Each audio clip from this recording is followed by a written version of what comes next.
হরে কৃষ্ণ। আন্তর্জাতিক কৃষ্ণ ভাবনামৃত সংঘ ইসকনের পক্ষ থেকে সমস্ত শ্রোতা দর্শনার্থীদেরকে আন্তরিক অভিনন্দন এবং শুভেচ্ছা জ্ঞাপন করি। মাধুর্য কাদম্বিনী গ্রন্থের আলোচনা পর্বের আজ ৬ষ্ঠতম দিবসে আমরা এসে উপস্থিত হয়েছি। আমাদের আজকের আলোচনার বিষয় ভজন করতে করতে কিভাবে অনর্থ নিবৃত্তি হয়, অনর্থগুলো কিভাবে আমাদেরকে ভক্তি জীবনে সমস্যা প্রদান করে, সেগুলো আমরা আজকের আলোচনায় জানব। মঙ্গলাচরণের মাধ্যম দিয়ে আজকের আলোচনা পর্ব শুরু করছি।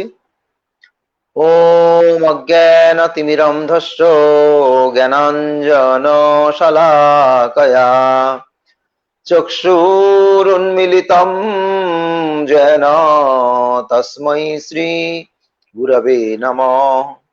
শ্রী চৈতন্য মনোভীষ্টং স্থাপিতং যেন ভূতলে স্বয়ং রূপ কদা মধ্যম দদাতি সপদান্তিকম। বন্দেহম শ্রীগুরু শ্রীযুতপদকমলম শ্রীগুরুং বৈষ্ণবাংশ্চ শ্রীরূপং সাগ্রজাতম সহগণ রঘুনাথান্বিতং তং সজীবম সাদ্বৈতং সাবধূতং পরিজন সহিতং কৃষ্ণ চৈতন্য দেবম শ্রী রাধা কৃষ্ণ পাদান সহগণ ললিতা শ্রী বিশাখানিতাংশ্চ। নমো ওং বিষ্ণুপাদায় কৃষ্ণ প্রেষ্ঠায় ভূতলে শ্রীমতে ভক্তি বেদান্ত স্বামিনীতি নামিনে। নমস্তে সারস্বতে দেবে গৌরবাণী প্রচারিণে নির্বিশেষ শূন্যবাদী পাশ্চাত্য দেশতারিণে। বঞ্চাকল্পতরুভ্যশ্চ কৃপা সিন্ধুভ্যেব চ পতিতানাং পাবনেভ্যো বৈষ্ণবেভ্যো নমো নমো। নমো মহাবদান্নায় কৃষ্ণ প্রেম প্রদায়তে কৃষ্ণায় কৃষ্ণ চৈতন্য নাম্নে গৌরতিশে নমো। হে কৃষ্ণ করুণা সিন্ধু দীনবন্ধু জগৎপতে গোপেশ গোপিকা কান্ত রাধা কান্ত নমস্তুতে। তপ্ত কাঞ্চন গৌরাঙ্গী রাধে বৃন্দাবনেশ্বরী বৃষভানুসুতে দেবী প্রণমামি হরিপ্রিয়ে। জয়তাম সুরতৌ পঙ্গর মম মন্দ মতির্গতি মৎসর্বস্ব পদাম্ভোজে রাধা মদন মোহনৌ। জয় শ্রীকৃষ্ণ চৈতন্য প্রভু নিত্যানন্দ শ্রী অদ্বৈত গদাধর শ্রীবাসাদি গৌর ভক্ত বৃন্দ। হরে কৃষ্ণ কৃষ্ণ কৃষ্ণ হরে হরে হরে রাম রাম রাম হরে হরে। ওম নমো ভগবতে বাসুদেবায়। ওম নমো ভগবতে বাসুদেবায়। ওম নমো ভগবতে বাসুদেবায়। মুখম করোতি বাচালম পঙ্গু লঙ্ঘয়তে গিরিম যৎকৃপাতমহং বন্দে পরমানন্দ মাধবম। শ্রী গুরুদিনতারিণম শ্রী চৈতন্য ঈশ্বরম। নমো বিষ্ণুপাদায় কৃষ্ণ পৃষ্ঠায় ভূতলে শ্রীমতে জয় পতাকা স্বামিনীতি নামিনে। নমো আচার্য পাদায় নিতাই কৃপা প্রদায়িনে গৌর কথা ধামদায় নগর গ্রাম তারিণে। হরে কৃষ্ণ। সমস্ত ভক্তদের চরণে ক্ষমা ভিক্ষা চাইছি, কারণ যে সমস্ত কথা আলোচনা হচ্ছে সেই কথার গম্ভীরতা সঠিকভাবে উপলব্ধি করতে না পারলে হয়তো আমাকে ভুল বুঝতে অথবা আমার আপনাদের চরণে অপরাধ হয়ে যেতে পারে। তাই পুনরায় ক্ষমা ভিক্ষা চেয়ে আজকের আলোচনা পর্ব শুরু করব। তার পূর্বে গতকাল যা আমরা আলোচনা করেছি তার সারসংক্ষেপ। ভক্তি সাধুসঙ্গের পর যখন শ্রদ্ধায় ভক্তিযোগ শুরু হয় তখন ভক্তি দুটি ভাগে ভাগ হয়। একটি হচ্ছে অনিষ্ঠিতা ভক্তি আর একটা হচ্ছে নিষ্ঠিতা ভক্তি। অনিষ্ঠিতা ভক্তি আবার 6 প্রকার, যা আমরা শ্রবণ করে এসেছি। উৎসাহময়ী, ঘনতরলা, গুড় বিকল্পা, বিষয় সঙ্গরা, নিয়মাক্ষমা আর তরঙ্গ রঙ্গিনী। তো ক্রমে ক্রমে আমরা সবকিছু শ্রবণ করতে করতে অন্তিমে আমরা শ্রবণ করলাম তরঙ্গ রঙ্গিনী মানে যে ভক্তি জীবনে অবস্থান করতে করতে অনেক সময় যখন ভক্ত হিসেবে সবাই আমাদেরকে সম্মান করে, সবাই যখন আমাদের সম্মান করে, তখন সেই সম্মানের আশায় আমি মূল যে ভক্তিযোগ সেই ভক্তিযোগ থেকে ধীরে ধীরে সরে যাই। কালকে আমরা উদাহরণ দিয়েছিলাম যেভাবে ধান গাছের গোড়ায় সার, উপযুক্ত জল এবং অনুকূল পরিবেশ পেয়ে যখন ধান গাছের শ্রীবৃদ্ধি হয়, সেই সাথে সাথে ধান গাছের সাথে আগাছারও বৃদ্ধি হয়। আর এই আগাছাগুলো হচ্ছে ভক্তি জীবনের প্রতিবন্ধকতা। অনেক সময় দেখা যায় এই আগাছাগুলির লোভে, অর্থাৎ লাভ পূজা প্রতিষ্ঠার লোভে ভক্তি জীবনটা গৌণ হয়ে মুখ্য লাভ পূজা প্রতিষ্ঠাটাই হয়ে দাঁড়ায়। এগুলিকে ভক্তি জীবনের বা ভক্তি সাগরের তরঙ্গের সাথে তুলনা করা হয়েছে। আমি উদাহরণ দিয়েছিলাম যে সমুদ্রের তরঙ্গ বা ঢেউ সেটা সমুদ্রের ধারে থাকে, কিন্তু মাঝখানে সমুদ্রের ঢেউ নেই, স্থির। তেমনি ভক্তি জীবনের নতুন অবস্থায় আমাদের এগুলো থাকে। যত আমরা ভক্তি জীবনে উন্নতি লাভ করব, উন্নত হব, ধীরে ধীরে ধীরে ধীরে এই সমস্ত গুণগুলো আপনা আপনি চলে যাবে। তো কেউ বলতে পারে, প্রভু আমি তো 20 বছর আছি, আমার তো গেল না। ভক্তি জীবনে 20 বছর আর ভক্তি জীবনে 2 বছর, এটা দিয়ে বিচার করা হয় না যে কে ভক্তি জীবনে কতটা প্রবীণ। যিনি ভজনে যতটা উন্নত তিনি হচ্ছেন প্রবীণ। প্রসঙ্গক্রমে একবার মার্কেন্ডেয় ঋষি তিনি পরাশর মুনিকে প্রণাম করছিলেন। তো মার্কেন্ডেয় ঋষির আয়ু হচ্ছে 7 কল্প। 1 কল্প মানে সত্য, ত্রেতা, দাপর, কলি যদি 1000 বার আবর্তিত হয় তাহলে ব্রহ্মার 1 দিন অতিবাহিত হয়, যাকে বলা হয় 1 কল্প। এরকম মার্কেন্ডেয় ঋষির আশীর্বাদ রয়েছে 7 কল্প তিনি জীবিত থাকবেন। তো সেই মার্কেন্ডেয় ঋষি, যিনি অনেক সিনিয়র, তিনি ব্যাসদেবের পিতা পরাশর মুনিকে প্রণাম করছেন। পরাশর মুনি বলছেন, হায় হায়, এ আপনি কি করছেন? আপনি কোথায়, কত প্রবীণ, আর আমি কোথায়? তখন মার্কেন্ডেয় ঋষি বললেন পরাশর মুনিকে যে দেখুন, বয়সে আপনি আমার থেকে ছোট হলেও ভক্তিতে আপনি অনেক প্রবীণ, তাই আপনি আমার প্রণম্য। তো কখনো ভাবা উচিত নয় যে আমার থেকে ভক্তি জীবনে যারা পরে এসেছে তারা এখনো ভক্তি জীবনে এই অপরাধগুলি করছে, আমার অপরাধ হবে না, আমি তো অনেক পুরনো। ভক্তি জীবনটাকে এই দিয়ে বিচার করা যায় না। অনেক সময় দেখা যায় অনেক পুরনো ব্যক্তিরও পতন হয়, আবার অনেক নতুন ব্যক্তি তিনি হয়তো শুদ্ধ ভক্তি অনুশীলন করেছেন, সন্ন্যাস অবলম্বন করেছেন, শুদ্ধ কৃষ্ণ নাম প্রচার করছেন। বিচার এটা দিয়ে হয় না। আমাদের একজন গুরুদেব আছেন, শ্রীশ্রীমৎ সুভগ স্বামী গুরু মহারাজ, উনি বলেন, কৃষ্ণ দেখবেন না তুমি মন্দিরের ম্যানেজার না তুমি মন্দিরের ঝাড়ুদার, কৃষ্ণ দেখবে তুমি কতটা ঐকান্তিক, ভজনে কতটা তোমার উৎসাহ আছে, ঐকান্তিকতা আছে, সেটা কৃষ্ণ দেখবেন। একজন ঝাড়ুদার তিনি হয়তো কৃষ্ণ প্রেম লাভ করতে পারেন, কিন্তু জমিদার মানে ম্যানেজার সে হয়তো নিজের গদির চিন্তায় মগ্ন। তো কে কৃষ্ণের কাছে যাবে, সেটা কৃষ্ণের বিচার। তো এইভাবে যত আমরা ভক্তি জীবনে উন্নত হব, কতদিন না কত আমরা উন্নত হয়েছি, অর্থাৎ আমরা ভক্তির মাঝ সমুদ্রে প্রবেশ করেছি, তখন এই তরঙ্গগুলো আমাদেরকে আর প্রভাবিত করবে না।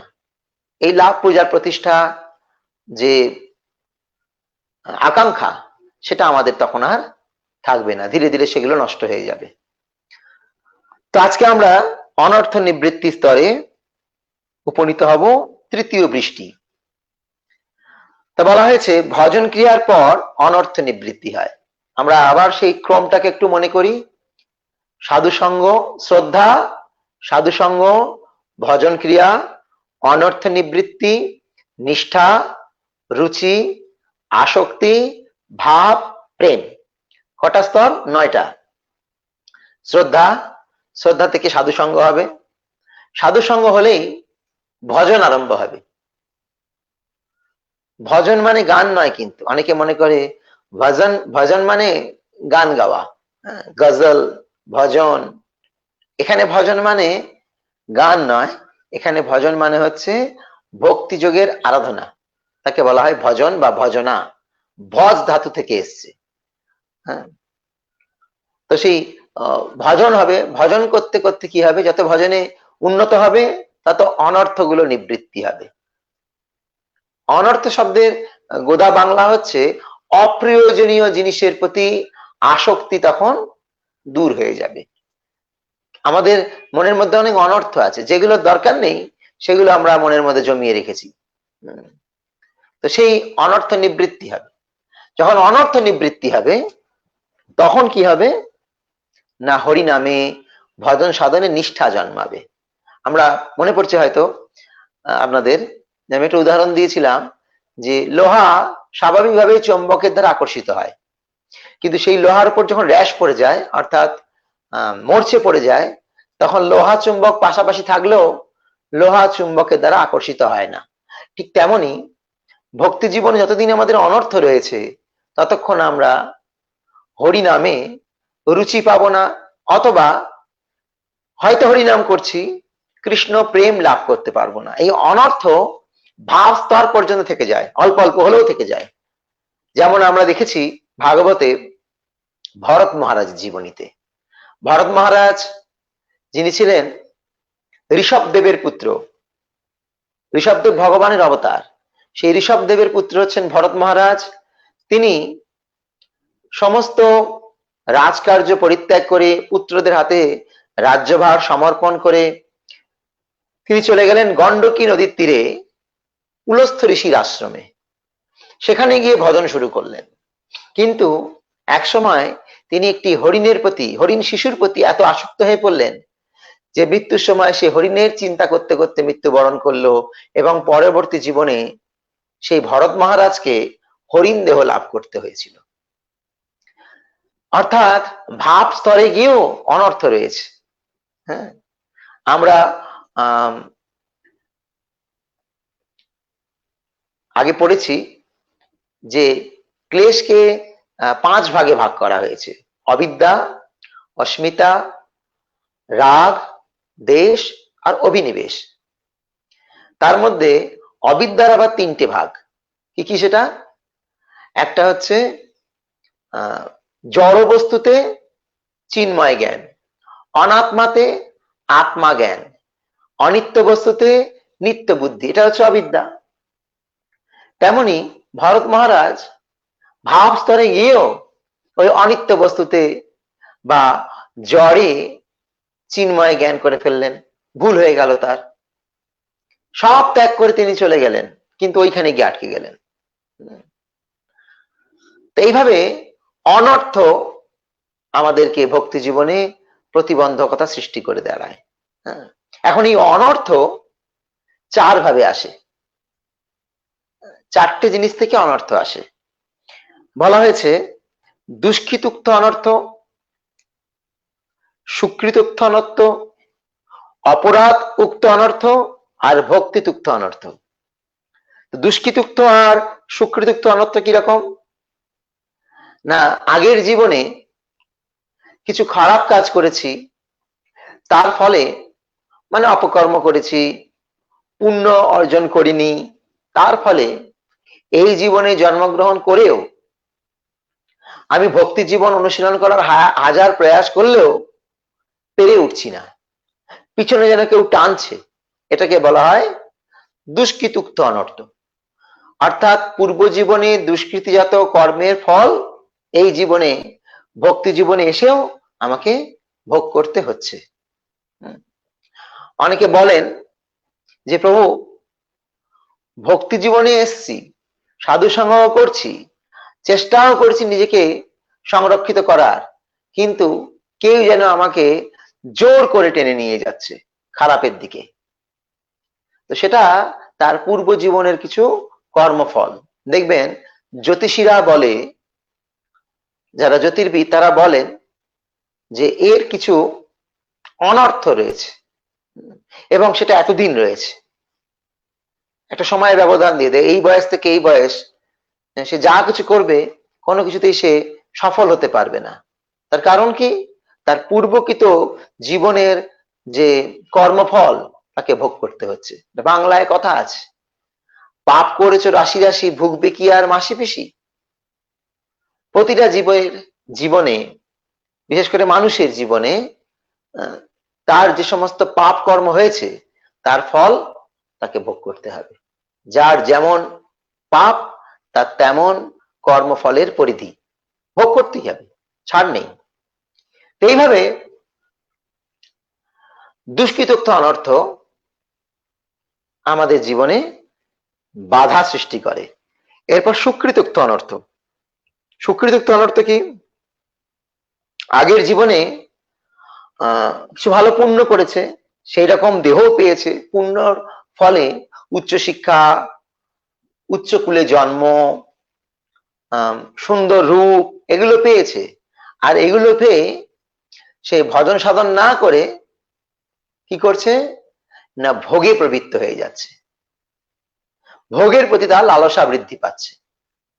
অনেক সময় দেখা যায় যে উচ্চকুলে জন্ম ভগবান দিয়েছেন যাতে করে আমরা ভগবত ভজন করার জন্য সুযোগ পাই।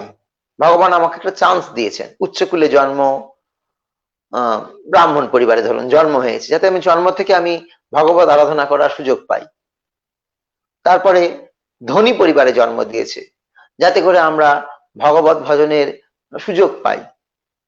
কিন্তু এই সমস্ত সুকৃতির ফলে কি হয়, একটু উল্টো পরিস্থিতি তৈরি হয়ে যায়।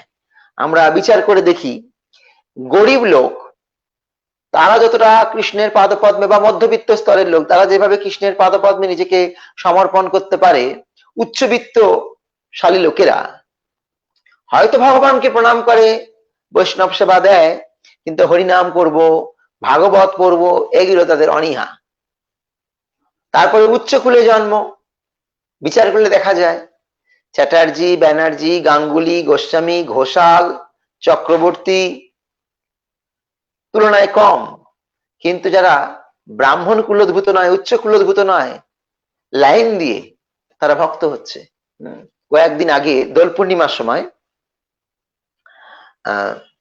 আমাদের মন্দিরে দীক্ষা অনুষ্ঠানের আয়োজন হচ্ছিল, এই চরণাশ্রয় দীক্ষা, শ্রীগুরু চরণাশ্রয় দীক্ষা। কিছু নাম পড়ছিলাম সেখানে, আকুড়ে, তারপরে মন্ডল, সাহা, বাগদি, রুইদাস, এইসব টাইটেল। হ্যাঁ, ব্রাহ্মণও ছিল। তো কেউ বলতে পারে হ্যাঁ ভজন সাধন তো ওরাই করবে, হ্যাঁ এখন তো ওদেরই মানে যুগ এসছে, নমশূদ্র শূদ্র তাদের। আসলে তা নয়। আসলে তারা নিম্নকুলে জন্মগ্রহণ করে তারা দুঃখটাকে বুঝতে পারছে, তাই তারা ভগবত ভজনে এগিয়ে আসছে। কিন্তু ব্রাহ্মণদের অহংকার, কিছু বললেই হাতে পৈতেটাকে বের করে জড়িয়ে বলবে আরে আমি সব জানি, আমি ব্রাহ্মণ। হ্যাঁ, তো ব্রাহ্মণ কেউ জন্মগত ভাবে হয় না, তো ব্রাহ্মণ তো কর্মগত ভাবে হতে হবে। শাস্ত্রে বলা হচ্ছে জন্ম না জায়তে শূদ্র কর্ম না দ্বিজত্ব ভাবে। জন্মগত ভাবে আমরা সবাই শূদ্র। যদি আমরা জন্ম থেকে ব্রাহ্মণ হয়ে জন্মগ্রহণ করতাম তাহলে গলায় পৈতে নিয়ে বেরোতাম, কিন্তু আমরা কেউ পৈতে নিয়ে বেরোই না। আমাদের একটা সংস্কার, উপনয়ন সংস্কারের মাধ্যমে আমাকে উপনয়ন দেয়া হয়, মানে পৈতে দেয়া হয়। তো ব্রাহ্মণেরা উচ্চ কুলোদ্ভূত হয়ে তারা ভগবত ভক্তি করতে চায় না। কুন্তী মহারানী তার শিক্ষায় বলছেন, কুন্তী শিক্ষা ভাগবতের প্রথম স্কন্ধের 8ম অধ্যায়, সেখানে বলছেন জন্ম ঐশ্বর্য শ্রুত শ্রীভি মেদ মাদ মদোপমান নৈবার্থম বিদধাতুম তাম অকিঞ্চন গোচরম।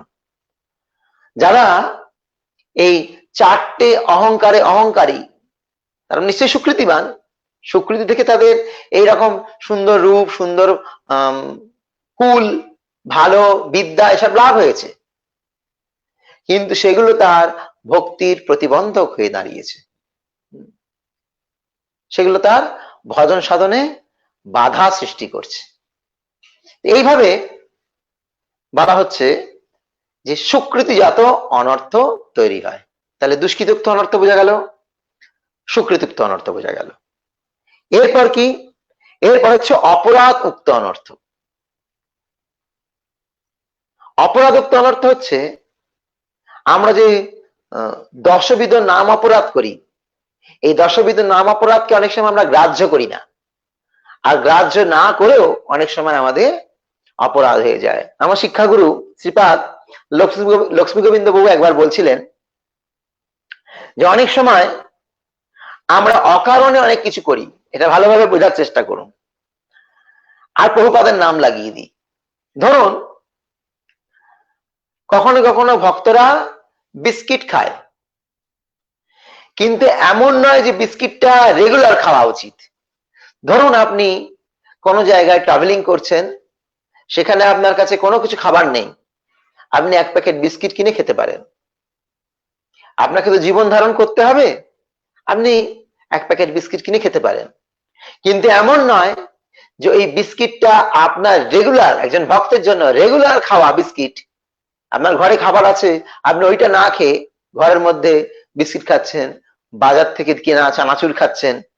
এদিকে আমরা ভক্তরা বলছি যে আমরা ভক্ত হয়ে গেছি, আমরা নিজের মায়ের হাতে রান্নাও খাই না, মা যদি আমিষভোজী হয়।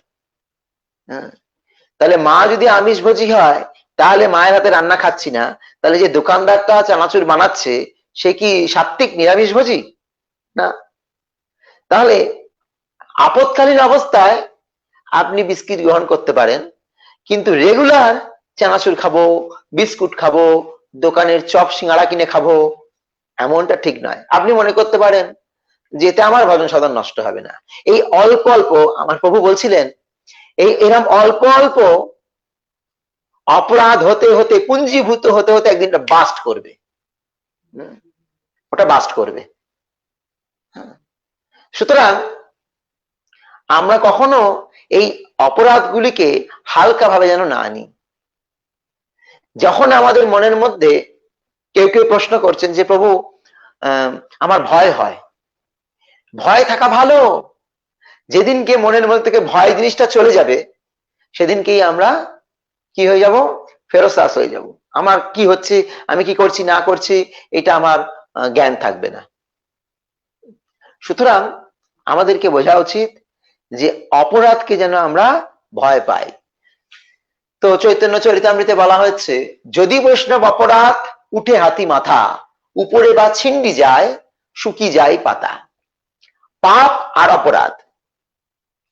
ধরুন একটা কলা গাছ, একটা কলা গাছকে কেটে দেয়া হলো, গোড়া ভেঙে কেটে দেয়া হলো, তারপরে কয়েকদিন বাদে সেই গোড়া থেকে আবার গাছ বেরোয়। কলা গাছের গোড়া থেকে আবার গাছ বেরোয়। আর অপরাধটা কিরকম না, ওই গাছের কলা গাছটা শিকড় থেকে তুলে দেওয়া হলো। তো যে গাছটাকে শিকড় থেকে তুলে দেওয়া হবে, সেই গাছটা কি আর হবে? হবে না। এটা এরকমই বলা হচ্ছে, যদি বৈষ্ণব অপরাধ উঠে হাতি মাথা, উপরে বা ছিন্ডি যায় শুকি যায় পাতা। বৈষ্ণব অপরাধ, নাম অপরাধ, এগুলো আমার ভক্তি লতাকে, প্রথমে লতা বলা হয়েছে, সেই লতাকে শিকড় থেকে তুলে দেবে, মানে ওখান থেকে আর পাতাগুলো সব শুকিয়ে যাবে। আগে ভক্তি জীবনে আসার আগে, সাধু সঙ্গ করার আগে আমরা পাপ করেছি। পাপ করার ফলে কি হয়েছে? সাধু সঙ্গ করতে গিয়ে যখন বুঝতে পেরেছি এটা পাপ, তখন আমরা পাপ কর্ম ত্যাগ করে দিয়েছি। তাহলে পাপ করাটা হচ্ছে কলা গাছের গোড়া থেকে কেটে দেওয়ার মতো।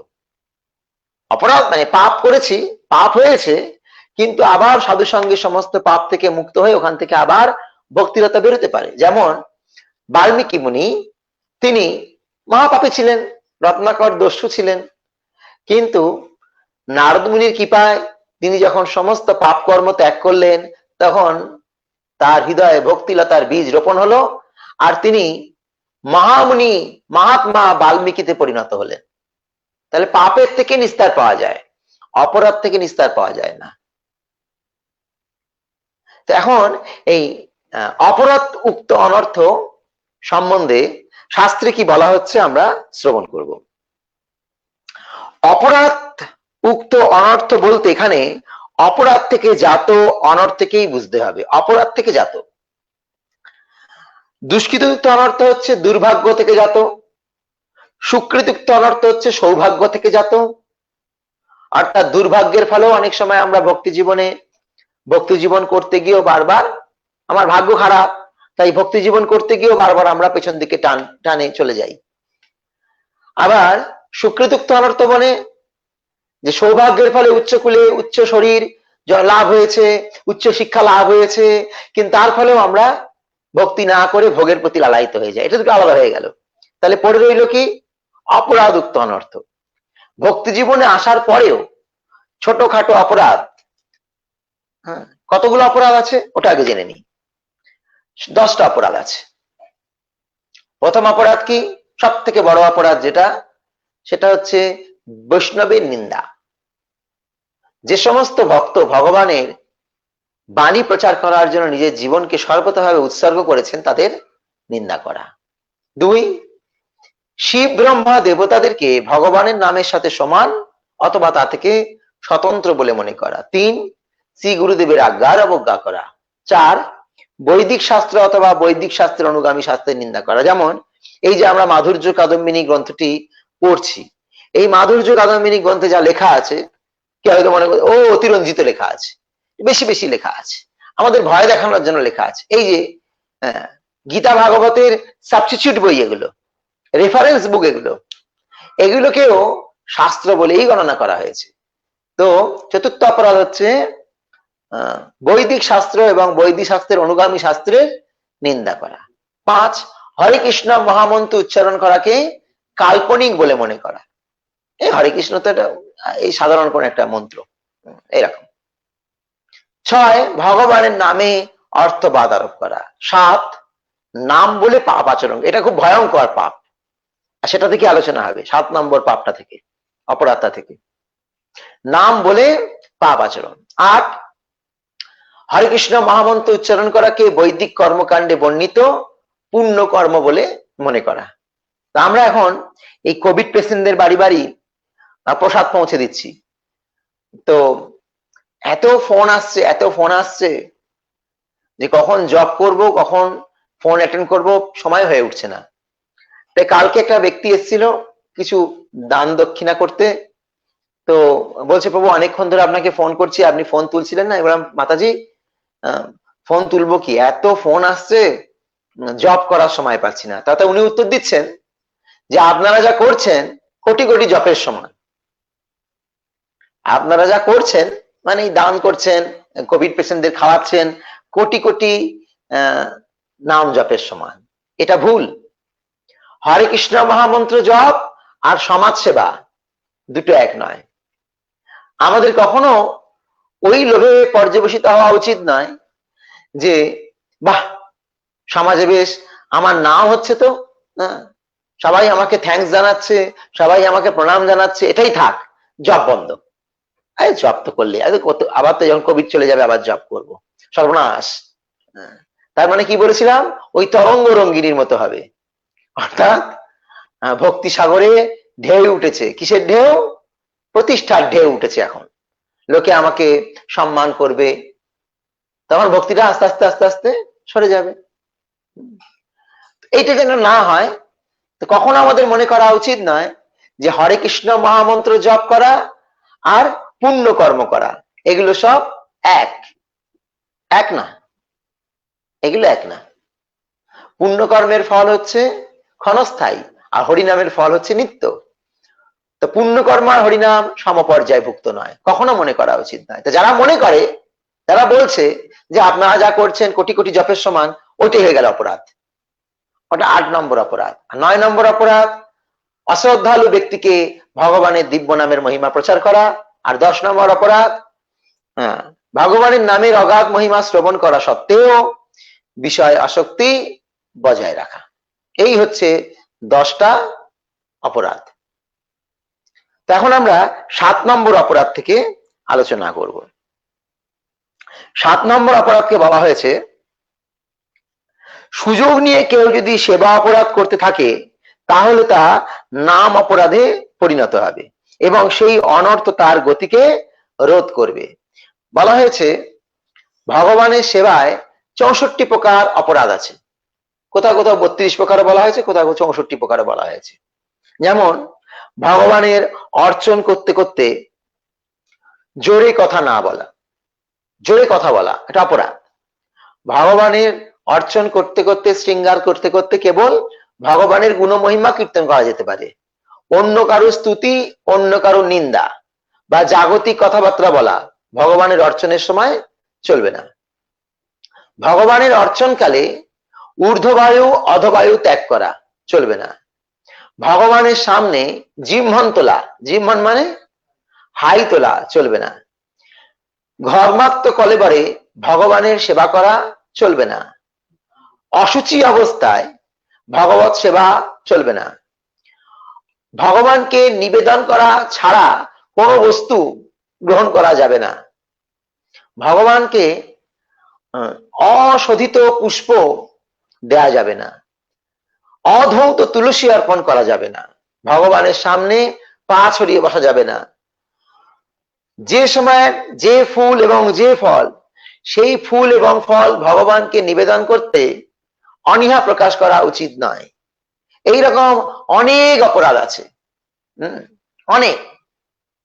তখন কেউ শুনলো যে হরিস্থানে এরকম বলা হয়েছে, ধরুন আপনি রাত্রিবেলা একটুখানি অতিরিক্ত খাওয়া হয়ে গিয়েছে আর আপনার ঠিক হজম হয়নি, অথচ আপনাকে মঙ্গল আরতি যেতে হয়েছে, ভগবানের আরতি করছেন, হঠাৎ আপনার উদ্গার উঠলো। উদ্গার মানে ঢেকুর উঠলো। ঢেকুর তোলা যাবে না, ঢেকুর উঠলো। এখন ওটাকে তো কন্ট্রোল করতে পারবেন, আপনি আরতি করছেন, করতে করতে ওটা উঠলো, হ্যাঁ, কি করবেন তখন? তাহলে কি আপনি সেবা ছেড়ে দিয়ে চলে আসবেন? না। আচ্ছা, ভগবানের সেবা করতে করতে হাই উঠলো, আপনি কি আগে থেকে জানতেন আমার হাই উঠবে? হাই উঠলো, কি করবেন? ছেড়ে দিয়ে চলে আসবেন?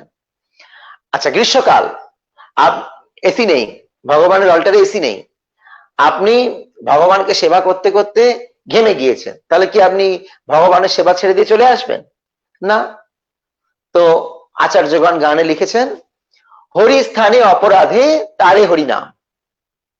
তা হরি স্থানে মানে ভগবানের স্থানে সেবা করতে করতে যদি এই ধরনের অপরাধ হয়ে যায়, তখন হরিনাম করতে করতে সেই অপরাধ থেকে মুক্ত হওয়া যায়। সেই জন্য পূজারীদেরকে সবসময় হরিনাম পরায়ণ হওয়া উচিত। হ্যাঁ, সবসময় হরে কৃষ্ণ মহামন্ত্র গুনগুন করে কীর্তন করবে বা মুখে উচ্চারণ করতে করতে ভগবানের সেবা করবে। 64 প্রকার উপচার বা 16 ভগবানের পূজা হয়।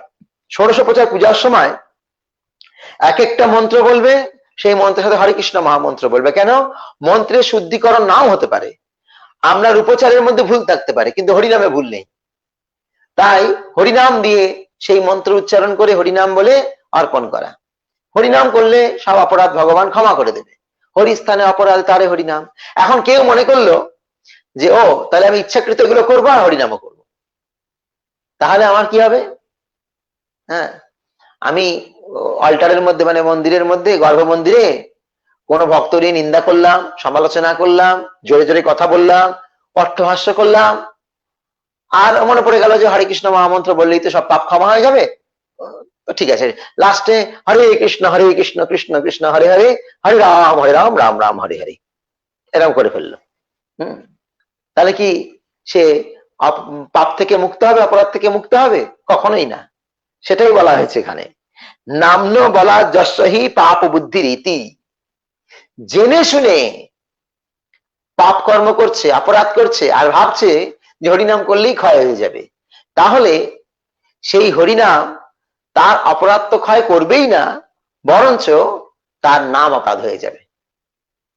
অর্থাৎ নামকে ব্যক্তিগত কোনো কাজে নিয়োগ করা। হঠাৎ আমার মনে পড়ে গেল গত বছরের একটা ঘটনা, আমি এটা ক্লাসে বলেওছি, পুনরাবৃত্তি করছি। একজন নবান্নর একজন কোন আমলা, আমলা মানে কোন একজন মন্ত্রী, স্থানীয় ব্যক্তি, মহিলা, তো তার ছেলে অস্ট্রেলিয়া থেকে কোভিড ক্যারি করে এসছে।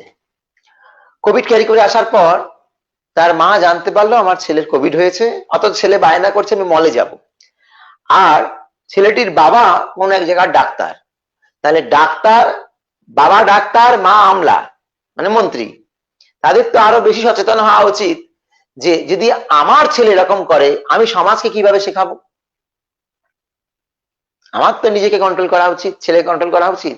সে তার অন্ধ মোহে বশবর্তী হয়ে ছেলেকে নিয়ে মলে গেল, আর বহু জায়গায় সেই কোভিড ছড়িয়ে আসলো। খবরের কাগজে, নিউজে চারদিকে কথা উঠছিল এবং তাদেরকে পানিশমেন্ট পর্যন্ত, সাসপেন্ড পর্যন্ত করা হয়েছিল। তাহলে যদি এই জড়জগতে নিজের পথকে খাটিয়ে কোনো ব্যক্তি অপকর্ম করলে তাকে যদি সাসপেন্ড করা হয়, তাহলে যিনি ভগবানের নামকে কাজে লাগিয়ে পাপ কর্ম করবে তাকে কি সাসপেন্ড করা হবে না? নিশ্চিত হবে। যে ব্যক্তি মনে করছে যে আমি হরিনামও করবো আর খারাপ কাজও করবো, অনেক সময় দেখা যায় টিভিতে ভালো ভালো সিনেমা দেখায়, আর সিনেমার মধ্যে রয়েছে সে মালার মধ্যে কি জপ করছে জানি না, মালার মধ্যে জপ করছে আর বাঁ হাতে এরাম এরাম করছে, মোগাম্ব খুসুয়া। হ্যাঁ, ডান হাতে জপের মালা, তিলকও রয়েছে। সাধারণ পাবলিক তারা ভাবে দেখো এই সাধুরা সব এরকম, হ্যাঁ, বাইরে সব হরে কৃষ্ণ করবে আর ভিতরে সব চোট্টামি করবে। আসলে সব সাধু এরকম নয়, কিছু সাধুর জন্য এই সাধু সমাজটা বদনাম হয়ে যায়। যেমন আমার পরমারাধ্য গুরুদেব ওম বিষ্ণুপাদ শ্রীমৎ জয়পতাকা স্বামী গুরু মহারাজ বলেন যে রাবণ হচ্ছে ওই অসাধুদের প্রতিনিধি। রাবণ গেরুয়া বসন পরে সীতা হরণ করে কি করে সাধু সেজে অপকর্ম করতে হয়, ওই শিক্ষাটা রাবণ দিয়ে গিয়েছে। আর সেই থেকে ওই সাধু বেশধারী অপকর্মীর একটা জেনারেশন তৈরি হয়েছে, একটা পরম্পরা তৈরি হয়েছে। আজকে তাদের জন্য সমস্ত সাধু সমাজ কলঙ্কিত, নিন্দিত। কিন্তু সবাই এরকম নয়, কিন্তু টিভিতে দেখায় আর মানুষ এতে খুব আনন্দ নেয়। কিন্তু বুঝতে হবে যে যে সমস্ত ব্যক্তিরা, যে সমস্ত সাধু ব্যক্তিরা সাধু সেজে এই হরিনামকে সামনে রেখে অপকর্ম করে, ভগবান তাকে ঘাড় ধাক্কা দিয়ে বের করে দেয়। এরকম অনেক প্রমাণ রয়েছে, অনেক প্রমাণ, কত প্রমাণ লিস্ট করে আপনাদেরকে দেব। সুতরাং আমাদেরকে বুঝতে হবে যে এই পাপও করবো আর নামও করব, এটি করা যাবে না। চৈতন্য মহাপ্রভু জগাই মাদাইকে উদ্ধার করার সময় এই প্রতিজ্ঞাই করিয়েছিলেন, যত পাপ করেছে করলাম খণ্ডন, আজ থেকে আর পাপ করবে না। তখন মহাপ্রভু তাদেরকে কৃপা করেছিলেন। কিন্তু আমরা যদি পাপ আর হরিনাম একসাথে করি, অনেকে দেখি যে গলায় কণ্ঠিমালা, হাতে মাছের ব্যাগ। অনেক লোক রয়েছে গলায় কণ্ঠিমালা, হাতে মাছের ব্যাগ, কপালে তিলক, গলায় মালা, সঙ্গে নিয়ে পরের বালা, জানিও সেটি কলির চেলা। তা ভক্তি বিনোদ ঠাকুর তার একটি বাউল গীতিতে তিনি লিখছেন। ভক্তি বিনোদ ঠাকুরের ছদ্ম নাম আছে, ছদ্ম নামটা কি? চাঁদ বাউল। ভক্তি বিনোদ ঠাকুরের ছদ্ম নাম, যেমন রবীন্দ্রনাথ ঠাকুরের ছদ্ম নাম আছে ভানু সিংহ, এমনই ভক্তি বিনোদ ঠাকুরের একটা ছদ্ম নাম চাঁদ বাউল। এই চাঁদ বাউল অনেক বাউল গান গিয়েছেন, তার মধ্যে একটি গান এরকম: ধর্মপথে থাকি করো জীবন যাপন ভাই, দাড়ি চূড়া দেখি ও ভাই করছে জীবকে বঞ্চনা, বাউল বাউল বলছে সবে হচ্ছে বাউল কঞ্জনা। বাউলের মতো সাজছে, বাউল মানে বৈরাগী, সাজছে বৈরাগীর মতো, কিন্তু করছে ভোগীর কাজ, এটা মহা অন্যায়। সেই গানে বলছেন যে কপালে তিলক, গলায় মালা, সঙ্গে নিয়ে পরের বালা। বালা মানে চুরি নয়, বালা মানে স্ত্রী, পরের বালা মানে পরের স্ত্রী। কিছু তথাকথিত বৈষ্ণবদের ধারণা যে পরকীয়া রস আস্বাদন করতে হবে, নিজের বউ বাদ দিয়ে অন্যের বউকে নিয়ে মাতামাতি। অর্থাৎ কৃষ্ণ যেহেতু নিজের স্ত্রী বাদ দিয়ে ব্রজের গোপীদের সাথে রাসলীলা করেছে, তাই কৃষ্ণ তাদের দেখিয়েছে যে এরকম পরকীয়া ভজন করতে হয়, কিন্তু এটা শাস্ত্রসম্মত নয়। কৃষ্ণ সমস্ত কিছুর ভোক্তা। কৃষ্ণ যা করবে আমরা যদি সেটা করতে যাই সেটায় ক্ষতি হবে। আগুন সবকিছুকে গ্রাস করতে পারে, আগুনের সেই শক্তি আছে, কিন্তু আমি পারি না।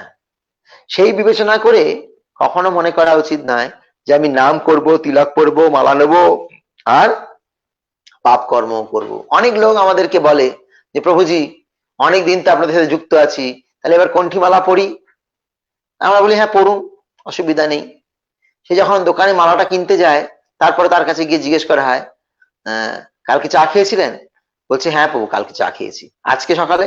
হ্যাঁ। তাহলে এখন কণ্ঠীমালা পড়ছেন কেন? না কণ্ঠীমালা পড়লে ছেড়ে দেবো। না, আগে আপনি 6 মাস চা খাওয়া ছাড়ুন, তারপরে কণ্ঠীমালা পড়বেন। আগে আপনি আমিষ খাওয়া ত্যাগ করুন, তারপরে তুলসী মালা পড়বেন। আমরা এরকম শিখাই। এমন নয় না আপনি নামও করবেন আর পাপও করবেন, এটা দুটো খারাপ। একটা হচ্ছে তো আপনার নাম অপরাধ হচ্ছে, আর আপনি সবাইকে বলে বেড়াচ্ছেন বা সবাই জানে আপনি সংস্থার, ইসকন সংস্থার। তা আপনি যদি ইসকন সংস্থায় থেকে এইরকম কাজ করেন, তাহলে লোকে কি ভাববে? যে ইসকনের সাধুরা সব চিটিংবাজ, লোককে বলে এটা করো না ওটা করো না, নিজেরা এইসব কাজ করে। হ্যাঁ, তাই আমাদের সচেতন হওয়া উচিত। অনেক সময় দেখা যায় আমাদের ভক্তদের বাড়িতে কোন অনুষ্ঠানে, হ্যাঁ, তারা অনুষ্ঠানে আমিষ আয়োজন করে বিয়ে বাড়িতে। উচিত নয়। আপনি নিজে পাপ করছেন না, আপনি কারোর দ্বারা পাপ হবে এটা সহ্যও করবেন না। আগেই অনুষ্ঠানের আগেই ফাইনাল করা উচিত যে এই বিয়েতে বা এই অন্নপ্রাশনে, এই অনুষ্ঠানে আমিষ হবে না। তাতে যারা আসার আসুক, না আসলে নেই। সেই পরিবারের সাথে সম্বন্ধ স্থাপন করতে হলে হোক, না হলে নেই। কিন্তু যেখানে আমিষ, যেখানে জীব হত্যা, সেখানে ভক্তরা থাকবে না। পাপও করবার নামও করব, ওই রকম চলবে না। এইরকম একটা অপরাধ থেকে অপরাধ উক্ত অনর্থ সৃষ্টি হয়। এই শ্লোকে যে নাম শব্দটি ব্যবহার করা হয়েছে তা ভক্তির সমস্ত অঙ্গের প্রতিনিধিত্ব করে। ভক্তির যে 64 অঙ্গ আছে তার মধ্যে সর্বশ্রেষ্ঠ হচ্ছে নামের আরাধনা। নাম চিন্তামণি কৃষ্ণ, চৈতন্য রস বিগ্রহ, পূর্ণ শুদ্ধ নিত্য মুক্ত অভিন্নাথ নাম নামিন। এই হরে কৃষ্ণ মহামন্ত্র কৃষ্ণ থেকে অভিন্ন। যেই নাম সেই কৃষ্ণ, ভজ নিষ্ঠা করি নামের সহিত আছেন আপনি শ্রী হরি। তাই হরিনামের সময় বা হরিনামের সাথে অন্য কিছুকে কম্প্রোমাইজ করা যাবে না। তো নাম তার সমস্ত ভক্তির মূল অঙ্গ। দিব্য নাম হচ্ছে ভক্তির প্রধান বিষয়বস্তু। এমনকি ধর্মশাস্ত্র অনুসারেও প্রায়শ্চিত্ত দ্বারা পাপ ফল থেকে মুক্ত হয়ে যাব এইরূপ মনে করে যদি কেউ পাপ না করে, তাদের নির্দেশ দেওয়া হয়েছে এই প্রকার আচরণ করলে পাপের ফল বিনাশ হওয়ার পরিবর্তে বর্ধিত হবে। কি বলা হয়েছে? প্রায়শ্চিত্ত দ্বারা পাপ ফল থেকে মুক্ত হয়ে যাব। যদি কেউ মনে করে আমি প্রায়শ্চিত্ত অনেক পাপ করিনি, তারপরে মরার আগে প্রায়শ্চিত্ত করে নেবো, বা অনেক পাপ করিনি লাস্টে একবার প্রায়শ্চিত্ত করে নেব। আমার গুরুদেব বলেন যে খ্রিস্টানরা কি করে, সোম থেকে শনি তারা অনেক খারাপ কাজ করে, উল্টোপাল্টা কাজ করে, অশাস্ত্রীয় কাজ করে, আর রবিবার দিন ক্যাথিড্রালে গিয়ে ক্যান্ডেল জ্বালিয়ে বলে হে প্রভু আমাদের ক্ষমা করে দিও। আবার সোমবার থেকে স্টার্ট। তো যারা মনে করছে এখন পাপ করে নি পরে প্রায়শ্চিত্ত করে নেব, সেটাও মহা অপরাধ। কিছু লোক রয়েছে তারা বলে আগে ভোগ পরে ত্যাগ। কালকে আমি উদাহরণ দিয়েছিলাম যে ভোগে যত আমি রসনা যোগাবো তত ভোগের প্রবৃত্তি আমার বাড়বে, কমবে না। আজ পর্যন্ত কেউ দেখাতে পারেনি যে ভোগে ইন্ধন জুগিয়ে ভোগ থেকে নিবৃত্তি হয়েছে। পক্ষান্তরে কি হয়েছে? ভোগের প্রবৃত্তিতে আরো সে ক্রমান্বয়ে লিপ্ত হয়েছে। সুতরাং কখনো মনে করা উচিত না এখন আমি পাপ করিনি পরে প্রায়শ্চিত্ত করে নেব, এটাও মনে করা পাপ। এই প্রকার আচরণের ফলে পাপের ফল বিনাশ হওয়ার পরিবর্তে আরো বর্ধিত হবে।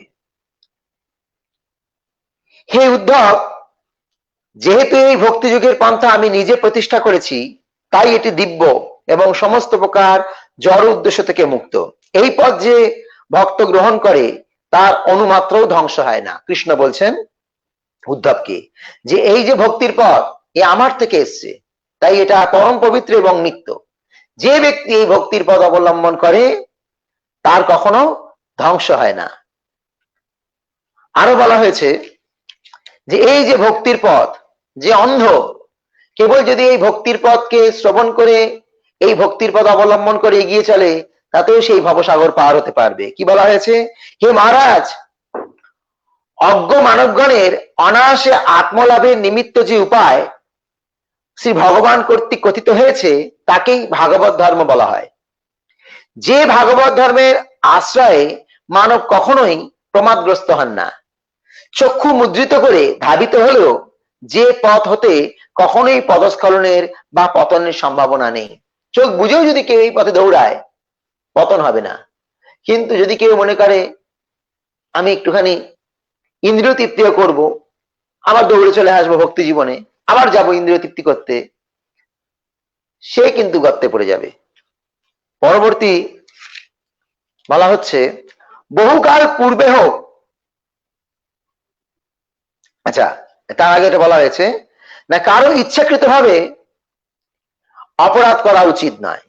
যারা ইচ্ছাকৃত ভাবে সেবা অপরাধ করে তাদেরকে দ্বিপদ পশু বলে নিন্দা করা হয়েছে। ইচ্ছাকৃত আবার হয় নাকি অপরাধ? হ্যাঁ, কিছু কিছু লোক রয়েছে যারা হচ্ছে, একটু বাংলা ভাষায় বলা হয় গোয়ার। গোয়ার মানে আপনি বললেও শুনবে না, সে ওই কাজটাই করবে। যে কাজটা তাকে করতে বারণ করা হচ্ছে সে ওই কাজটাই করবে, তার ওই কাজটাতেই রুচি। আপনি হাজার বললেও শুনবে না। যদি আপনি বলেন এটা অপরাধ হচ্ছে, সে এরকম তো আশা করবে না, অপরাধ হচ্ছে না, হাতি হচ্ছে, হ্যাঁ এইরকম বলে পাত্তা দেবে না। এইরকম ভেবে যারা ওই অপরাধে আবার যুক্ত হয় তাকে বলা হয় দুই পায়ের পশু। দেখতে মানুষের মতো কিন্তু কাজটা পশুর মতো।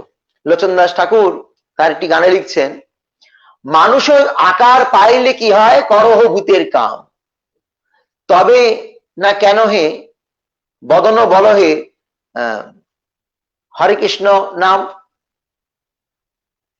যদি তুমি মানুষ হয়ে পশুর মতো জীবনযাপন না করো, তাহলে তুমি কেন ভগবানের নাম তোমার মুখ দিয়ে উচ্চারণ করছো না? নিশ্চয়ই তুমি দু পায়ের পশু, তাই তোমায় এত বলার পরেও তোমার পরিবর্তন হচ্ছে না চেতনার। এইভাবে শাস্ত্রে বলা হচ্ছে এই যে জেনে শুনে অপরাধ করা, সেই অপরাধ পুঞ্জীভূত হয়ে আমাদের ভক্তি জীবনে বিঘ্ন সৃষ্টি করে।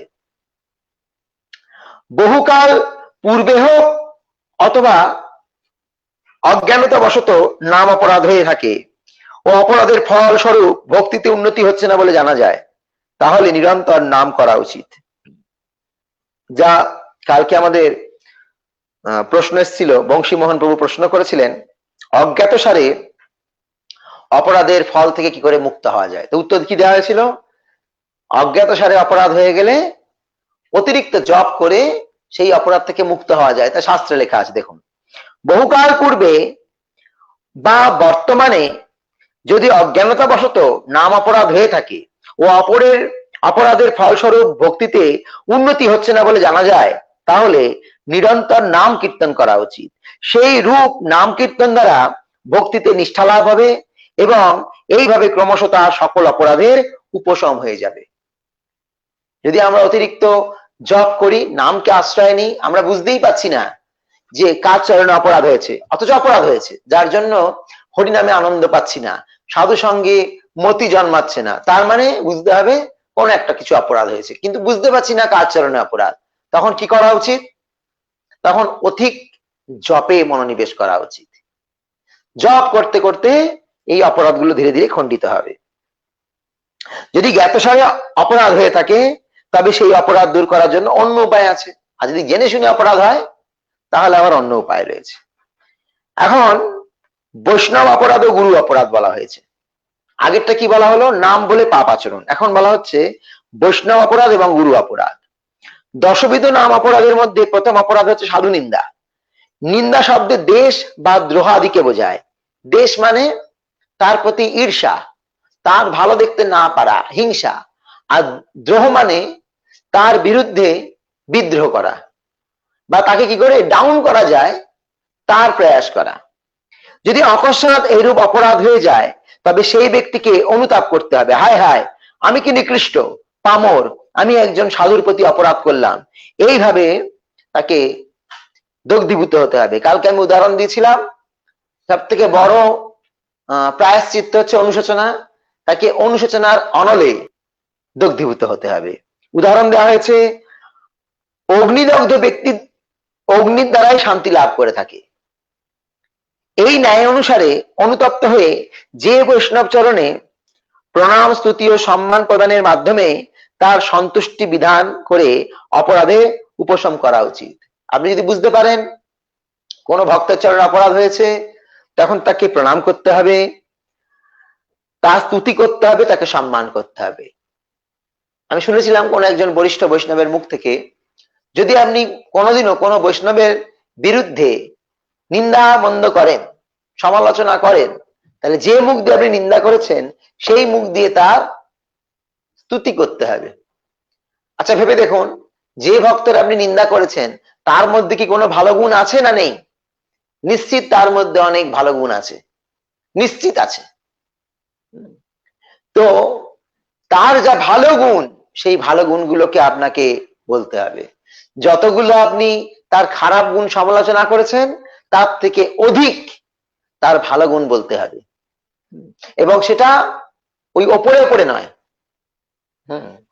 মানে আপনি চোখে বলছেন, চোখ দিয়ে ইশারা করছেন যে আমাকে বলতে হয় তাই বলছি, ভেতর থেকে না, তাহলে না, ভেতর থেকে বলতে হবে।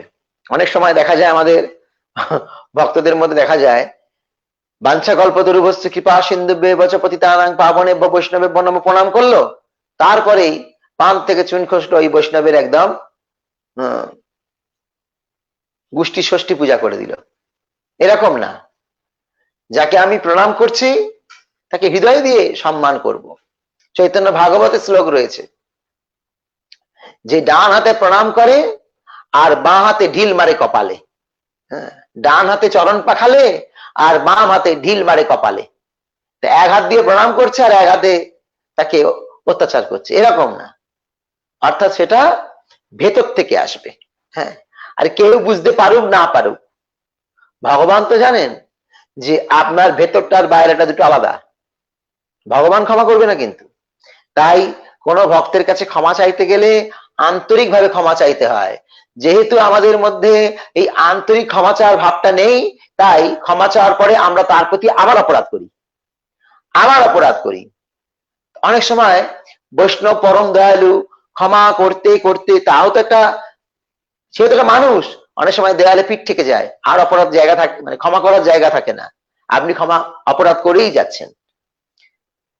আমাদের বোঝা উচিত যে যখন আমি কোনো বৈষ্ণবের চরণে অপরাধ করলাম, আমি বুঝতে পারলাম আমার ভক্তি জীবনে নষ্ট হচ্ছে, অথবা আমি বুঝতে না পারলেও কোনো ভক্ত বুঝিয়ে দিল, বলে দিল যে অমুক ভক্ত আপনার আচরণে দুঃখ পেয়েছে, ব্যথা পেয়েছে, সাথে সাথে সেই বৈষ্ণবের গিয়ে চরণে আত্মসমর্পণ করা উচিত। কি বলে যে হে প্রভু বা হে মাতাজি, আপনি অনেক বড় ভক্ত, আমি অজ্ঞাতসারে আপনার বিরুদ্ধে কিছু খারাপ আচরণ করে ফেলেছি, আমায় ক্ষমা করুন। আপনি তো বৈষ্ণব, আপনি দয়ালু, ক্ষমাশীল, যদি আপনি আমায় ক্ষমা না করেন আমি হরিনামে আনন্দ পাবো না। আপনি কি চান যে আমি হরিনাম থেকে বিচ্যুত হই? দয়া করে আমাকে আপনি আপনার চরণে স্থান দিন। এইভাবে বিনম্র হয়ে তার কাছে ক্ষমা প্রার্থনা করতে হবে। আমি গতকাল আলোচনা করেছি যে ক্ষমা করা আর ক্ষমা চাওয়া বিশাল বড় গুণ। ক্ষমা করা যে কত বড় গুণ চিন্তা করতে পারবেন না। দ্রৌপদীর 5 পুত্রকে অশ্বত্থামা হত্যা করে দিল। দ্রৌপদী বিলাপ করছে। অর্জুন সকালবেলা ঘুম থেকে উঠে যখন জানতে পারলো দ্রৌপদীর 5 পুত্র মৃত, অর্জুন প্রতিজ্ঞা করলো, তোমার পুত্রের আততায়ীকে আমি এই মুহূর্তে বেঁধে নিয়ে আসছি এবং তার রক্ত দিয়ে তুমি স্নান করবে। তার মাথার উপর দাঁড়িয়ে চলে গেল অর্জুন। তো অশ্বত্থামা এই অপরাধটা করেছে। অশ্বত্থামা কে হয়? দ্রোণাচার্যের পুত্র, গুরুপুত্র। অশ্বত্থামাকে ধরে নিয়ে এসছে। ভাগবতে বলা হয়েছে যেমন একটা পশুকে রজ্জু দিয়ে বেঁধে নিয়ে আসা হয়, এইভাবে অর্জুন অশ্বত্থামাকে বেঁধে নিয়ে এসছে। যখন দ্রৌপদীর সামনে এসে দাঁড় করিয়েছে, তখন দ্রৌপদী সে তার পুত্রশোক ভুলে গিয়ে অর্জুনকে বলছে, হে আর্য, আপনি কি করেছেন? আপনি কি ভুলে গেছেন ইনি আপনার গুরুপুত্র? ব্রাহ্মণ সর্ব অবস্থায় অবদ্ধ। আপনি যদি আপনার গুরুপুত্রকে হত্যা করেন, মাতা কৃপি আমার মতোই বিলাপ করবে না? কৃপিকে, কৃপি হচ্ছে কৃপাচার্যের বোন, আর দ্রোণাচার্যের স্ত্রী, অশ্বত্থামার মা। তাই দয়া করে আপনি অশ্বত্থামাকে রজ্জু বন্ধন থেকে মুক্ত করুন। পারবেন আপনি? আপনার সন্তানকে যদি কেউ হত্যা করে দেয়, আপনি যত বড়ই বৈষ্ণব হয়ে যান, আপনি পারবেন ক্ষমা করতে? না। দ্রৌপদী একটা পুত্র না, তার কোরকে উজাড় করে দিয়েছে, 5টা পুত্র 5টা পুত্রকে মেরে দিয়েছে। তথাপি দ্রৌপদী অশ্বত্থামাকে ক্ষমা করছে। এই যে ক্ষমা যে কত বড় গুণ, চিন্তা করতে পারবেন না। আর বৈষ্ণব সমাজে এই ক্ষমা গুণটার বিশেষ প্রচার রয়েছে, বিশেষ। নিত্যানন্দ প্রভু তিনি ক্ষমা করেছেন, অম্বরীশ মহারাজ দুর্বাসাকে ক্ষমা করেছেন। তো মহান মহান ব্যক্তি যারা, তারা ক্ষমা করতে জানে। আর ক্ষমা চাওয়াটাও তেমন মহান গুণ। এই ক্ষমা চাওয়া আর ক্ষমা করা, এটা কোনো খারাপ লক্ষণ নয়। কখনো মনে করা উচিত নয় যখন কেউ ক্ষমা চাইতে আসলো, ও দেখেছো আসতে তো হলো আমার কাছে, এরকম ভাবা উচিত নয়। আপনার ভাবা উচিত যে হ্যাঁ, লোকটি আদর্শ, সে তার ভুলটাকে বুঝতে পেরে ভজনে উন্নতি করার জন্য ক্ষমা চাইতে এসছে। আপনার সাথে সাথে আলিঙ্গন করে ক্ষমা করে দেওয়া উচিত। এইভাবে এখানে বলা হয়েছে অনুশোচনা করতে হবে আর তার সেবা করতে হবে। কিন্তু কখনো কখনো এমন হয় যে কোনো কোনো সময় অপরাধ এত গুরুতর হয়ে যায় যে বৈষ্ণবের ক্রোধ প্রশমিত হয় না। আসলে বৈষ্ণব ক্রোধ করে না, দুঃখ পায়, তার দুঃখ যায় না। এমন কিছু অপরাধ করে ফেলেছি যার ফলে সে অত্যন্ত দুঃখ পেয়েছে, সেগুলো মনে করলেই তার চোখে জল চলে আসে। তখন কি করা উচিত? তখন সেই অপরাধীকে অত্যন্ত বিষণ্ণ মনে হয়ে, নিজেকে অত্যন্ত হতভাগা এবং অপরাধের জন্য কোটি কোটি বছর নরকে গতি হবে এই রকম মনে করে সবকিছু পরিত্যাগ করা উচিত। সবকিছু মানে আহার নিদ্রা পরিত্যাগ করে হরে কৃষ্ণ মহামন্ত্র কীর্তন এবং জপে মনোনিবেশ করা উচিত। যথাসময়ে কীর্তনের দিব্য শক্তি সেই ব্যক্তিকে উদ্ধার করবে। এটা একটা স্টেজ। প্রথম স্টেজে বলা হলো যে আপনি যদি অপরাধ করে ফেলেন, যদি জানতে পারেন আপনি কোনো ব্যক্তির চরণে অপরাধ করেছেন, তার কাছে কি ক্ষমা চান, তিনিও ক্ষমা করে দেবেন। আপনিও ক্ষমা চাইলেন, তিনিও ক্ষমা করলেন। কিন্তু কখনো কখনো এমন দেখা যায় যে অপরাধটা এমনই ঘোরতর যে সেখানে ক্ষমার কোনো জায়গা নেই, ক্ষমা হচ্ছে না। সেই ক্ষেত্রে কি হবে? সেই ক্ষেত্রে আপনি, সে তো ক্ষমা করলো না, আপনি অনুনয় বিনয় করলেন, আপনি তার কাছে প্রার্থনা করলেন, ক্ষমা চাইতে গেলেন, সে আপনি ক্ষমা করছে না। এখন আপনি জোর করে তার ক্ষমা আদায় করতে পারেন না, সেটা করতে গেলে আবার হিতে বিপরীত হয়ে যাবে। তখন আপনার বোঝা উচিত, সর্বপ্রথম এটা বোঝা উচিত, আমি ক্ষমার অযোগ্য। আমি এত বড় অন্যায় করেছি যে আমি ক্ষমারও অযোগ্য। আপনার ভাবা উচিত নয় যে যে ব্যক্তি আপনাকে ক্ষমা করলো না সে ক্ষমা করার অযোগ্য, এটা ভাবা উচিত না। আপনার ভাবা উচিত নিজেকে যে আমি ক্ষমারও অযোগ্য। তাই এই অবস্থায় আপনাকে বিষণ্ণ বদন হতে হবে, বিষণ্ণ মন হতে হবে। আমার কি গতি হবে? আমি যে এমন একটা অপরাধ করে ফেললাম, আমার কি গতি হবে? আমি কোথায় যাব? নরকেও আমার স্থান নেই। এই রকম ভেবে আহার নিদ্রা সব ত্যাগ করে ঐকান্তিক ভাবে হরিনামের আশ্রয় নিতে হবে। একমাত্র হরিনামই আপনাকে পারে সেই অবস্থায় মুক্ত করতে। এখন কেউ মনে করতে পারে যে ঠিক আছে, যদি কোনো বৈষ্ণব চরণে অপরাধ হয়, আমি সেই বৈষ্ণবের চরণে অপরাধ ক্ষমা না আছে, আমি হরিনাম করে অপরাধ থেকে মুক্ত হয়ে যাব, আলাদা করে বৈষ্ণবের চরণে যাওয়ার কি প্রয়োজন? সেটা আর একটা অপরাধ। যদি আপনার সুযোগ থাকে ওই বৈষ্ণবের চরণে গিয়ে ক্ষমা ভিক্ষা চাওয়ার, তাহলে ওই বৈষ্ণবের চরণে গিয়েই ক্ষমা চাইতে হবে। যতক্ষণ না ওই বৈষ্ণব ক্ষমা করছেন ততক্ষণ তার শ্রী চরণতলে পতিত হয়ে থাকতে হবে। এরপরেও ক্ষমা করলো না, তখন নামকে আশ্রয় নিতে হবে। কিন্তু আপনি যদি মনে করেন, শাস্ত্রে তো বলা হয়েছে যে যদি কোনো বৈষ্ণব অপরাধ হয়ে যায়, বৈষ্ণবের কাছে না গিয়েও, বৈষ্ণব যদি ক্ষমা না করে, তার কাছে না গিয়ে আমি হরিনামের আশ্রয় নেব, তার মানে এই যে বোধ, তার মানে এটা আর একটা অহংকার। কি অহংকার? আমি কেন মাথা নত করব?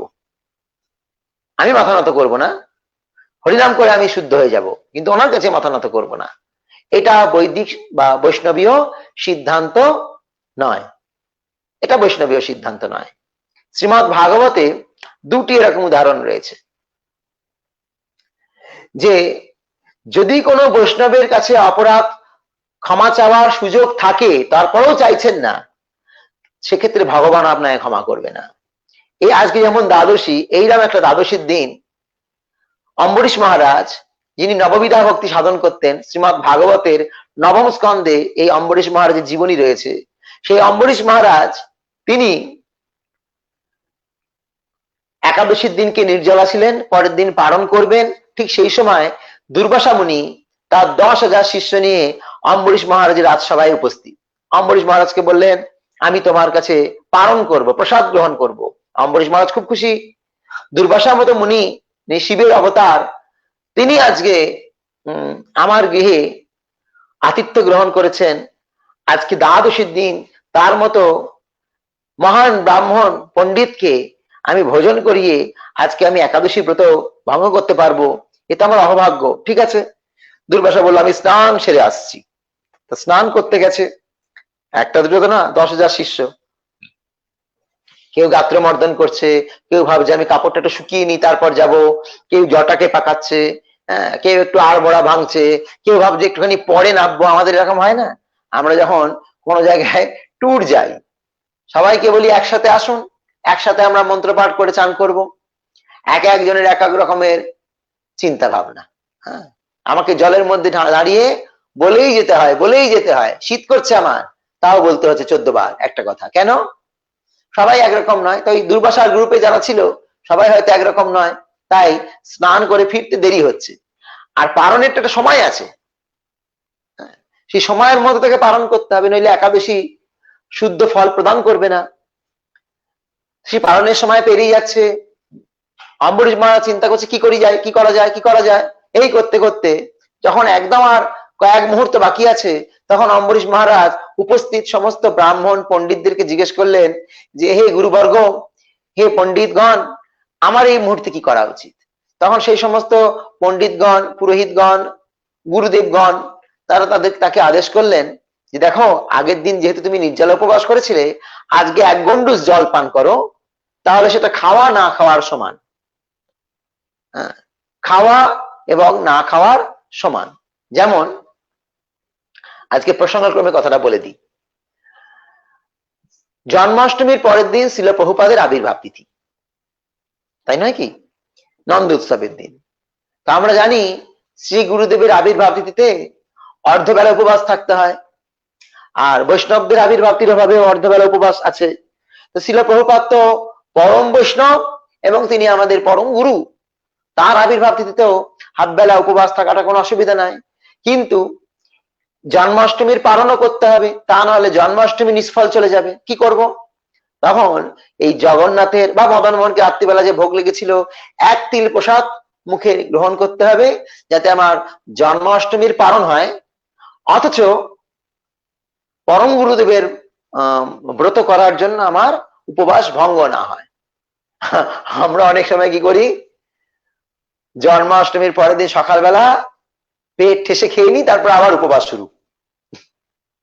এটা আমাদের হয়ে আসছে, পেট ঠেসে খেয়ে নিলাম, তারপর আবার উপবাস শুরু হয়ে যায়। কিন্তু সেটা ঠিক উপবাসের পর্যায়ে নয়। যাই হোক, যেটা চিরাচরিত কাল ধরে হয়ে আসছে সেটা আপনারা করবেন, যার যেমন বোধগম্যতা সে সেইভাবে বোধ করবে যে শ্রীল প্রভুপাদের কৃপায় আজকে আমরা এত কিছু লাভ করেছি, হাফ বেলানায় থাকলামই ফাস্টিং, কি আছে অসুবিধা?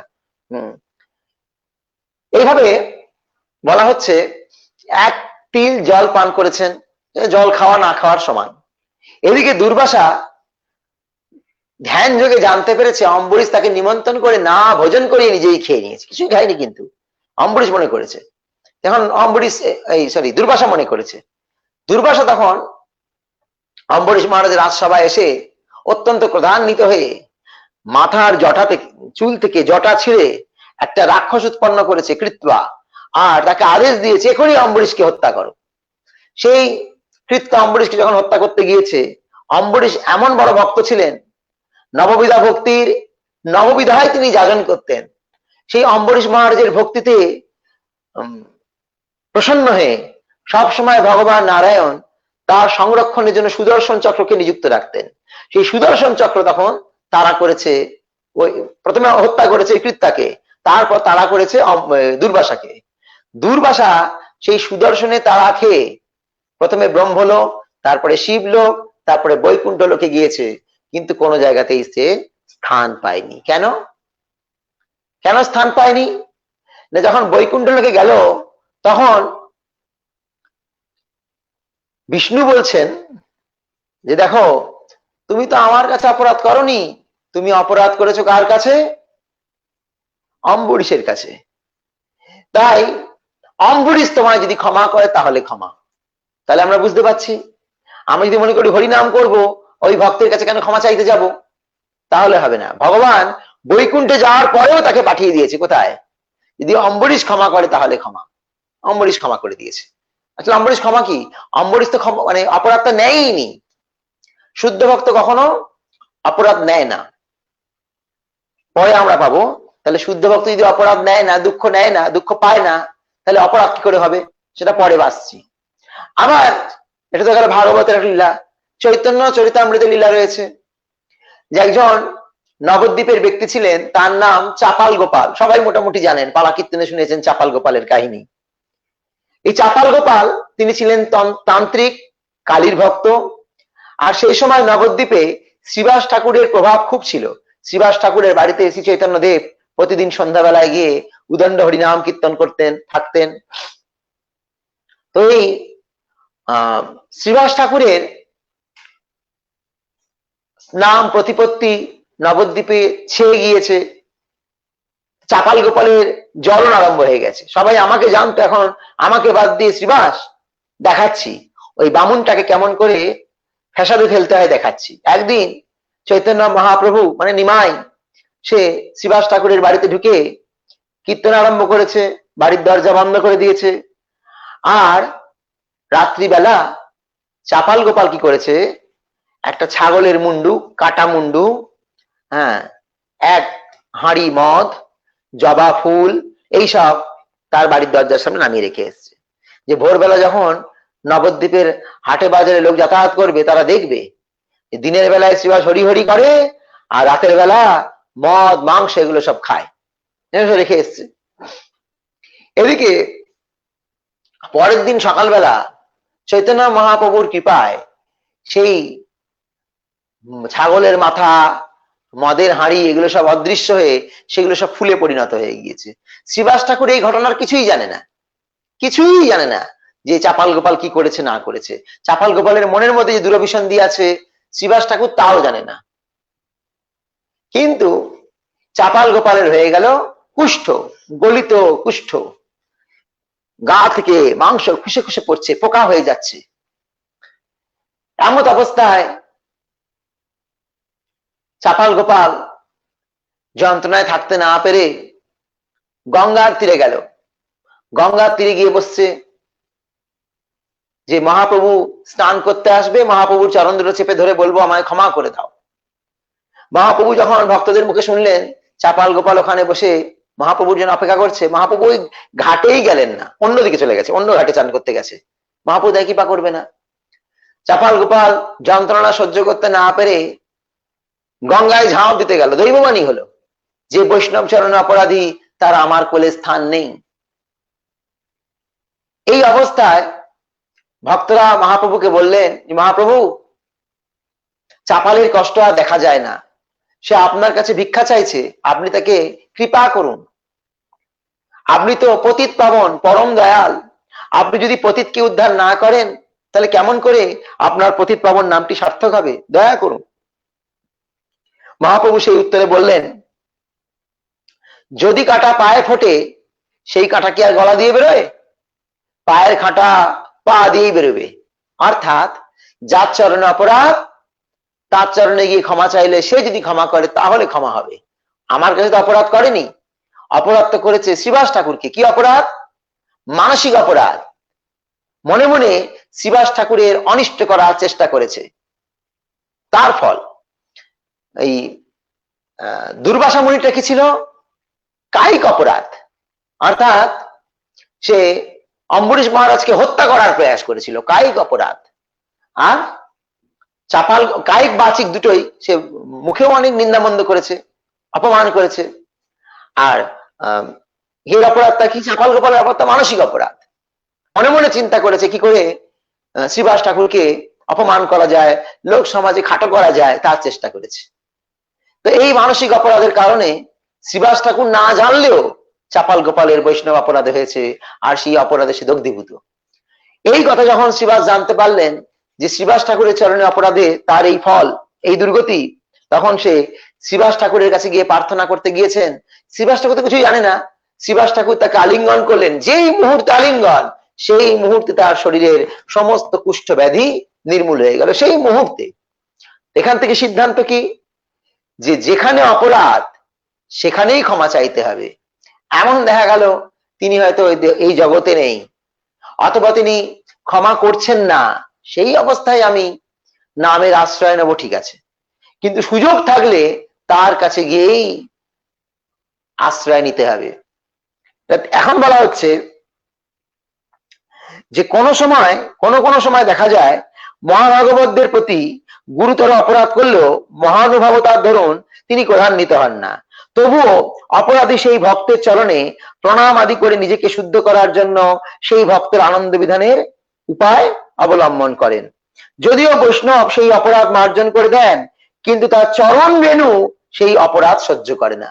আমি একটু আগে বললাম যে বৈষ্ণব কখনো অপরাধ নেন না, তিনি কখনো দুঃখ পান না, কিন্তু বৈষ্ণবের চরণে যে ধুলি, সেই ধুলোটা নিয়ে নেয় অপরাধ।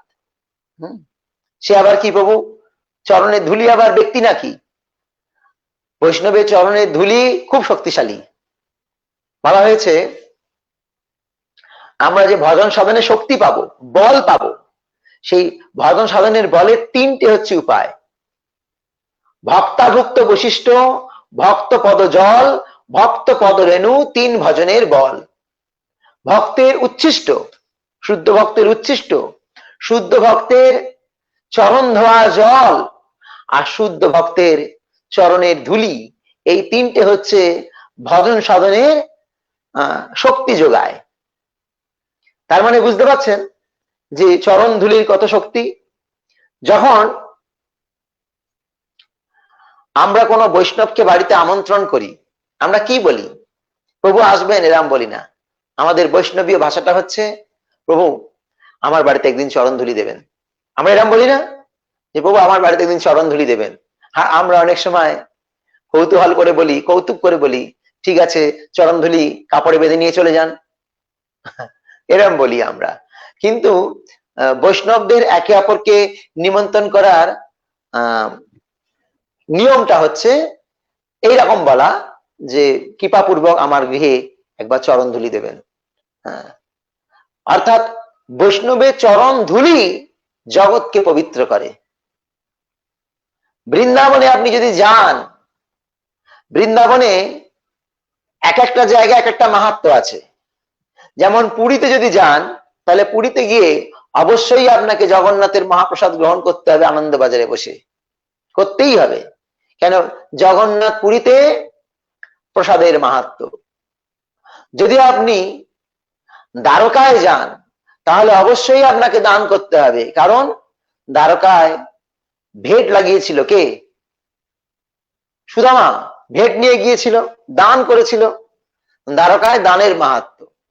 যদি আপনি উত্তর ভারত অর্থাৎ বদ্রিকাশ্রমে যান, তাহলে ভগবানের অভিষেক দর্শন করতে হবে।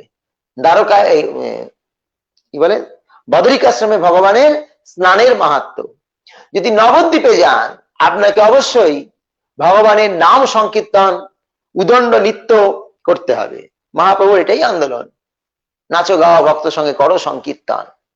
আর যদি বৃন্দাবনে যান, তাহলে অবশ্যই আপনাকে পরিক্রমা করতে হবে আর ধুলায় গড়াগড়ি দিতে হবে। ধুলি নয়, ধুলা নয়, গোপী পদ রেণু, সেই ধুলো মেখেছিল নন্দের বেটা কানু। কৃষ্ণ সেই ধুলো নিজের গায়ে মেখেছে। তাহলে আমাদের কি কথা? ভক্তের চরণ ধুলি ভগবান নিজের গায়ে মেখেছে। আপনারা জানেন, ভগবানের যত ভক্ত আছে, নারদ, পঞ্চপাণ্ডব, উদ্ধব, সর্বশ্রেষ্ঠ ভক্ত হচ্ছে ব্রজের গোপীরা। আর তাদের মধ্যে শ্রেষ্ঠ হচ্ছেন শ্রীমতী রাধারানী। গীত গোবিন্দের রচয়িতা ছিল জয়দেব গোস্বামী। তিনি শ্লোক লিখছিলেন, গীত গোবিন্দ লিখতে লিখতে একটা জায়গায় তার হাত আর চলছে না, পেন আর এগোচ্ছে না। কেন না, সেইখানে গিয়ে এমন একটা স্থিতি হয়েছে যেখানে কৃষ্ণ শ্রীমতী রাধারানীর চরণকে তার মস্তকে ধারণ করবে, এইটা লিখতে আর পাচ্ছে না। কি করে সম্ভব যে ভগবান ভক্তের চরণ মাথায় নেবে? তো লিখতে পারছে না, কি করবে? তা পদ্মাবতী, জয়দেবের স্ত্রী, তিনি বললেন যে প্রভু, অনেক বেলা হয়ে গেল, আপনি স্নান সেরে প্রসাদ গ্রহণ করে তারপরে বাকি কাজ সমাপ্ত করবেন, বাকি লেখা লিখবেন। ঠিক ঠিক বলে জয়দেব চলে গেলেন অজয় স্নান করতে। আর সেই সময় স্বয়ং কৃষ্ণচন্দ্র জয়দেব গোস্বামীর মতো সেজে, সাজ পোশাক পরে তিনি চলে আসলেন। আর পদ্মাবতী জিজ্ঞেস করলেন, কি প্রভু, এই তো গেলেন, এই চলে আসলেন? না, আমার মনে পড়ে গিয়েছে, আমার শ্লোকটা মনে পড়ে গিয়েছে, তাই আমি লিখতে আসলাম। তো জয়দেবের অসমাপ্ত কাজ কৃষ্ণ নিজে এসে সমাপ্ত করলেন। তিনি লিখলেন, স্মর গরল খণ্ডনম মম শিরসি মণ্ডনম দেহি পদ পল্লব মুদারম। ভক্তের চরণধুলি ভগবান নিজের মাথায় নেয়। হ্যাঁ, বোঝা গেল? তো এই যে বৈষ্ণবের চরণধুলি এত শক্তিশালী, তাহলে অপরাধটা কে নিয়ে নেয়? বৈষ্ণব না নিল। বৈষ্ণব অপরাধ, কে দুঃখ তাকে দিয়েছে, কে তাকে মান সম্মান দিয়েছে, সে যদি বুঝতে নাও পারে, কিন্তু বৈষ্ণবের চরণের ধুলি সেই অপরাধটা গ্রহণ করে নেয়। হ্যাঁ, চরণ রেণু এই অপরাধ সহ্য করে না এবং দোষী ব্যক্তিকে তার অপরাধের ফল প্রদান করে। ভাগবতে বলা হয়েছে, শেষং মহাপুরুষ পাদং পাং শুভ ভিন্নিরস্তু তেজংসু তবেব শোভনম। যারা উন্নত মহাপুরুষদের প্রতি অসূয়াগ্রস্ত হন, অর্থাৎ হিংসা পরায়ণ হন, তারা এই মহাপুরুষদের চরণ কমলের ধুলির দ্বারাই ক্ষয়প্রাপ্ত হয়ে যান। বৈষ্ণবের চরণের ধুলির দ্বারাই তার মৃত্যু হয়ে যায়, তার সর্বনাশ হয়ে যায়। বৈষ্ণব কিছু মনে করছে না, কিন্তু চরণ ধুলি, যে ব্যক্তি তাকে কষ্ট দিয়েছে, সেই ভক্তকে চরণ ধুলি তার সর্বনাশ করে দেয়। দুষ্ট ব্যক্তির পক্ষে এটাই শোভনীয়, এটাই হচ্ছে ওই দুষ্ট ব্যক্তির প্রায়শ্চিত্ত বা কর্মের ফল ভোগ। এইভাবে আজকে আমরা এই বৈষ্ণবের চরণ ধুলি কিভাবে অপরাধ নেয় তা পর্যন্ত শ্রবণ করলাম। আগামীকাল আমরা শ্রবণ করব যে কিভাবে বিষ্ণু এবং অন্যান্য দেবতাদের নামকে এক ভাবা অপরাধ, সেখান থেকে আমরা শ্রবণ করব।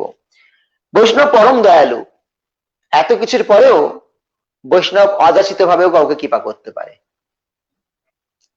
বৈষ্ণব কখনো কারুর অপরাধ গ্রহণ করেন না। তার প্রমাণ হচ্ছে নিত্যানন্দ প্রভু, তার প্রমাণ হচ্ছে ভরত, যে ভরতের কথা বললাম আমি, ভরত মহারাজের কথা। সেই ভরত মহারাজ আগের জীবনে ছিলেন ভরত, পরে হলেন হরিণ, তারপরে তিনি আবার একটি ব্রাহ্মণ কুলে জড় ভরত রূপে আবির্ভূত হয়েছিলেন।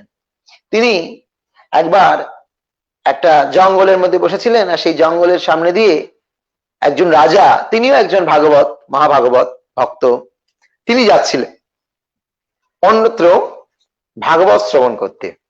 তার নাম মহারাজ রঘুগণ। তিনি যখন ভাগবত শ্রবণ করতে যাচ্ছিলেন পালকি করে, তখন সেই পালকি বাহকদের মধ্যে একজন পালকি বাহক অসুস্থ হয়ে পড়ে, তিনি চলতে পারছিল না। তখন বাকি তিনজন পালকি বাহক, একটুখানি গাঁট্টা গোট্টা চেহারা বিশিষ্ট, যখন এই জড় ভরতকে রাস্তায় বসে থাকতে দেখে, তখন জড় ভরতকে পালকি বাহনের কাজে লাগিয়ে দেয়। কোন জড় ভরত? যে ভরত, যার নাম অনুযায়ী এই পৃথিবীর নাম ভারতবর্ষ, সেই জড় ভরত তিনি পালকি বাহক হয়েছিলেন অন্য একজন ব্যক্তির। কালের প্রভাব। তো যখন সেই জড়ভরত পালকি নিয়ে যাচ্ছে, চুপচাপ, তার কোনো মুখ দিয়ে কথা নেই, চুপচাপ যাচ্ছে। আর সামনে যখন পা ফেলছে দেখছি পিঁপড়ে, কোথায় পোকা, কোথায় মাকড়সা, এইগুলো যখন পায়ের চাপে মরে যাবে, এই জন্য তার পাটা ঠিক মতো পড়ছিল না, একটু ডিসব্যালেন্স হয়ে যাচ্ছিল। আর সেই সময় রহুগণ কখনো পালকির মধ্যে ধাক্কা খাচ্ছিল। হ্যাঁ, তো রহুগণ অনেক রকমের কুকথা বলতে লাগলো ওই পালকি বাহককে। সমস্ত পালকি বাহকরা বললো, না না, আমরা করিনি, এই যে নতুন যে পালকি বাহক সেই এইরকম অশ্লীল আচরণ করছে। তখন রহুগণ পালকি থেকে নেমে সেই জড়ভরতকে উত্তম মধ্যম অপমান করতে লাগলো। সমস্ত অপমান নীরবে সহ্য করে তারপরে জড়ভরত জ্ঞান দেওয়া আরম্ভ করলো। মহারাজ, যেহেতু আপনি এই দেহের মধ্যে অবস্থান করছেন, তাই আপনি দেহাত্ম বুদ্ধিতে বলছেন আপনার লাগছে। আপনার যত লাগছে তার থেকে কি বেশি লাগছে পালকি বাহকদের? নয়? ভেবে দেখুন, সত্যি সত্যি বিচার করুন এটা। আপনার যত লাগছে তার থেকে বেশি লাগছে পালকি বাহকদের। আপনার ভার, আপনার পালকির ভার, সমস্ত ভার এই পালকির বাহকরা বইছে, আর তাদের ভার পালকি বাহকের পা গুলো বইছে। তাহলে সব থেকে বেশি ভার কে বইছে? পা। সেই পা একটুখানি ডিসব্যালেন্স হয়েছে, তাতে আপনি এত ব্যথিত হয়ে যাচ্ছেন?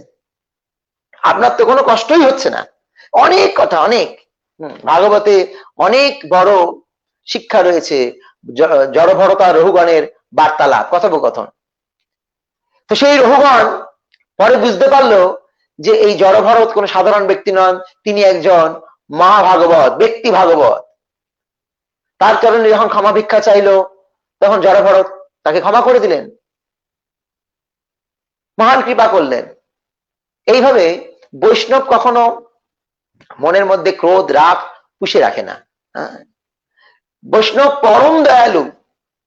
আসলে প্রকৃত বৈষ্ণবের মধ্যে কৃষ্ণের মতো গুণ রয়েছে, কৃষ্ণের মতো, পক্ষান্তরে কখনো কখনো কৃষ্ণের থেকেও বেশি গুণ ভক্তের মধ্যে থাকে। কেন না? কৃষ্ণ যাকে কৃপা করে না, ভক্ত তাকেও কৃপা করে। এটা হচ্ছে ভক্তের একটি বিশেষ গুণ। আমরা প্রথম দিনে পেয়েছিলাম না আলোচনা পর্বে, যে প্রশ্ন কেউ করতে পারে যে ভক্ত তো ভগবানের অধীন, তাহলে ভগবানকে বাদ দিয়ে ভক্ত কি করে অপরকে ভক্তি দান করেন? না, ভগবান তার ভক্তকে এই অধিকার দিয়ে রেখেছে, যাকে আমি কৃপা করব না, তুমিও তাকে অযাচিত ভাবে কৃপা করতে পারো। আজকে আমরা এই পর্যন্ত শ্রবণ করলাম, কালকে আমরা আগামী আলোচনা করব। এখন কিছু প্রশ্ন এসছে, আমি চেষ্টা করব উত্তর দেবার। হরে কৃষ্ণ।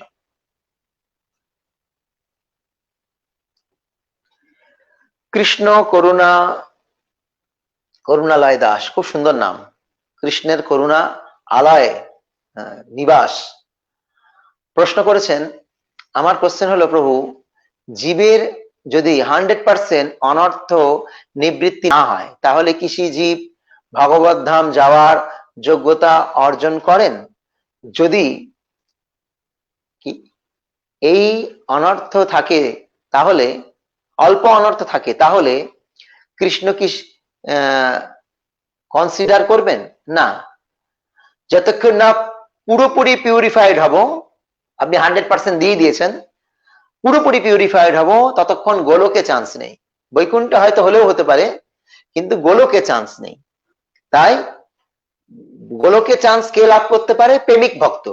এই যে বলা হয়েছে ভাবের পরে প্রেম স্তর, প্রেম স্তরে গেলে তখন ভগবত ধাম যাওয়া যায়। আর যখন প্রেম স্তরে কেউ যায়, তখন তার মধ্যে অনর্থ থাকে না। আমি কি বলেছি শুরুতেই?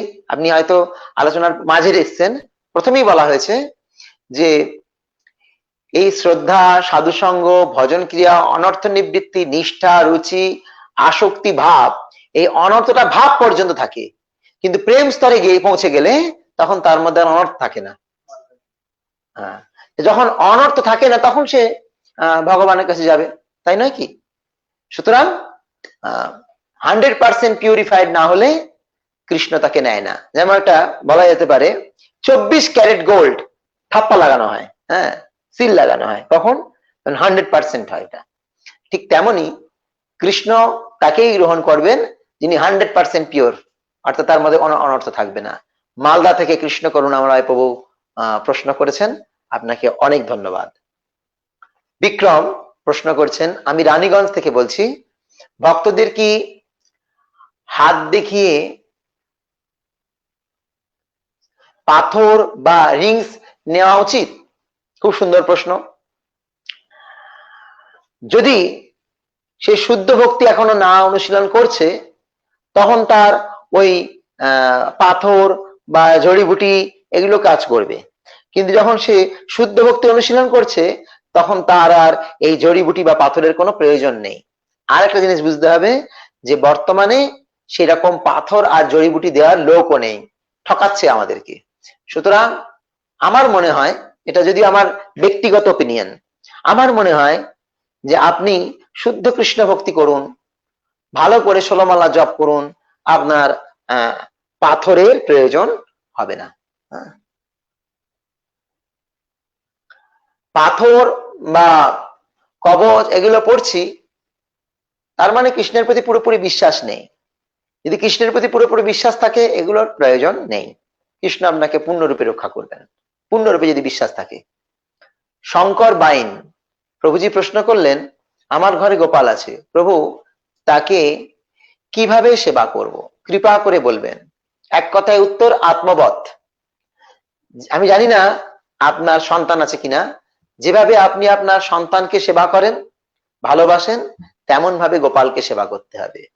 চৈতন্য মহাপ্রভু বললেন, বিগ্রহ ন তুমি সাক্ষাৎ ব্রজেন্দ্র নন্দন। তুমি কোনো কাঠ, মাটি, পাথরের বা পিতলের বিগ্রহ নয়। তুমি যদিও বিগ্রহের মতো দেখতে লাগছো, তথাপি তুমি বিগ্রহ নয়, তুমি সাক্ষাৎ ব্রজেন্দ্র নন্দন। তাই শ্রীল প্রভুপাদ আমাদের শিখিয়েছেন যে ভগবানের সেবা যেন আত্মবৎ, নিজে যেভাবে সেবা আশা করি তেমন ভাবে ভগবান শ্রীকৃষ্ণকেও সেবা করতে হবে। এখন মাঝে একটা জিনিস জানতে হবে। খুব ভালো প্রশ্ন প্রভু উত্তর দিয়েছেন, আমি আমার ছেলেকে যেভাবে সেবা করি, কৃষ্ণকেও সেইভাবে সেবা করব। তার মাঝে একটা কথা আছে। কি কথা?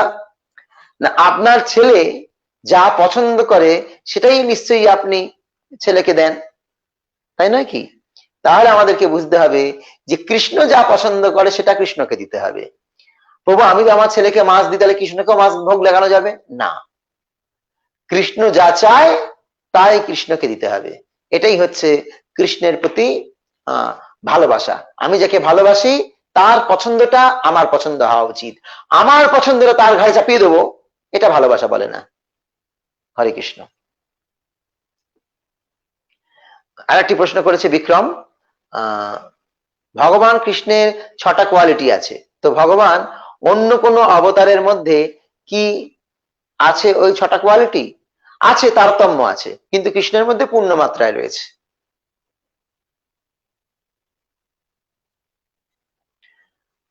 সারথী গুপ্ত বোলপুর থেকে, অপরের দোষ দর্শন করা কিভাবে বন্ধ করতে পারবো? অপরের ভালো গুণ দেখুন, তাহলে অপরের দোষ দর্শন বন্ধ হয়ে যাবে। বাংলায় কথা আছে, চালনী ছুঁচের বিচার করে। ছুঁচে একটা ফুটো আর চালনীর শত শত ফুটো। তাই যখন আমরা অপরের কি দোষ এইটা না দেখে অপরের কি ভালো গুণ আছে এইটা দেখা শিখবো, তখন আমাদের এই দোষ দর্শনটা চলে যাবে। আমাদের বংশীপ্রভু উদাহরণ দিচ্ছিলেন যে যখন আমরা জপ করি তখন আমাদের একটা আঙুল থাকে ওদিকে আর 3টে আঙুল থাকে নিজের দিকে। হরে কৃষ্ণ কৃষ্ণ কৃষ্ণ হরে হরে, হরে রাম রাম রাম হরে হরে জপ করছি। আর আমরা যখন কাউকে ছেড় দিই, আমরা বলি আপনি খুব ফালতু লোক। আপনি খুব ফালতু লোক, ও 1 নম্বর ফালতু লোক, আমি 3 নম্বর ফালতু লোক। আমার দিকে 3টে আঙুল আছে। তা আমার মধ্যে অনেক বেশি খারাপ গুণ আছে, তাই ওইদিকে ভালো গুণ কিছু আছে সেটা দেখার চেষ্টা করতে হবে। আর একটা জিনিস, ভগবান কিভাবে ভালো জিনিস দেখে দেখুন। ভগবানের অনন্ত রূপ, তার মধ্যে 2টি রূপ। একটা রূপে ভগবান চোখ বন্ধ করে আছেন, আর একটা রূপে চোখের পাতাই নেই।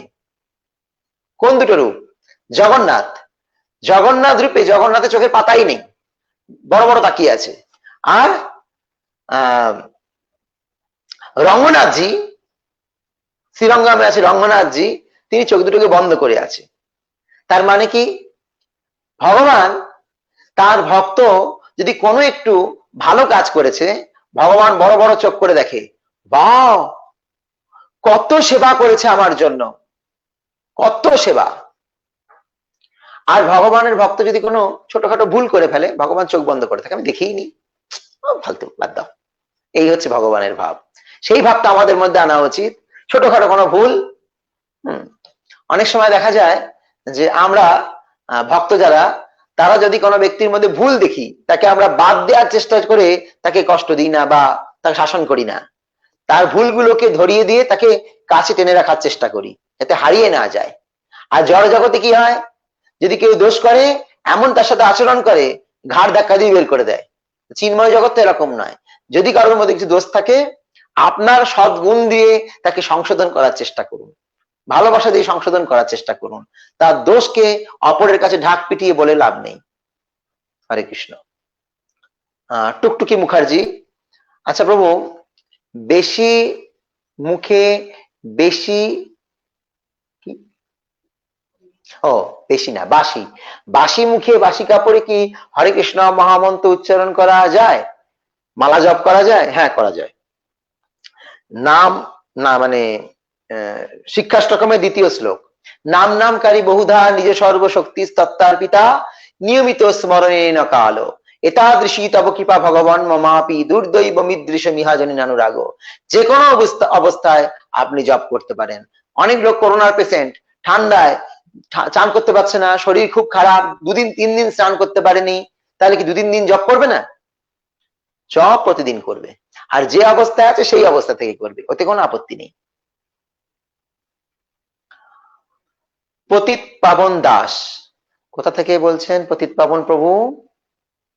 কলকাতা মনে হচ্ছে। প্রশ্ন, আমরা অনেক সময় পূর্বকৃত অভ্যাসের ফাইল ভক্তি জীবনে এসেও কি ইন্দ্রিয়ের বশবর্তী হয়ে পাপ, আচ্ছা আচ্ছা,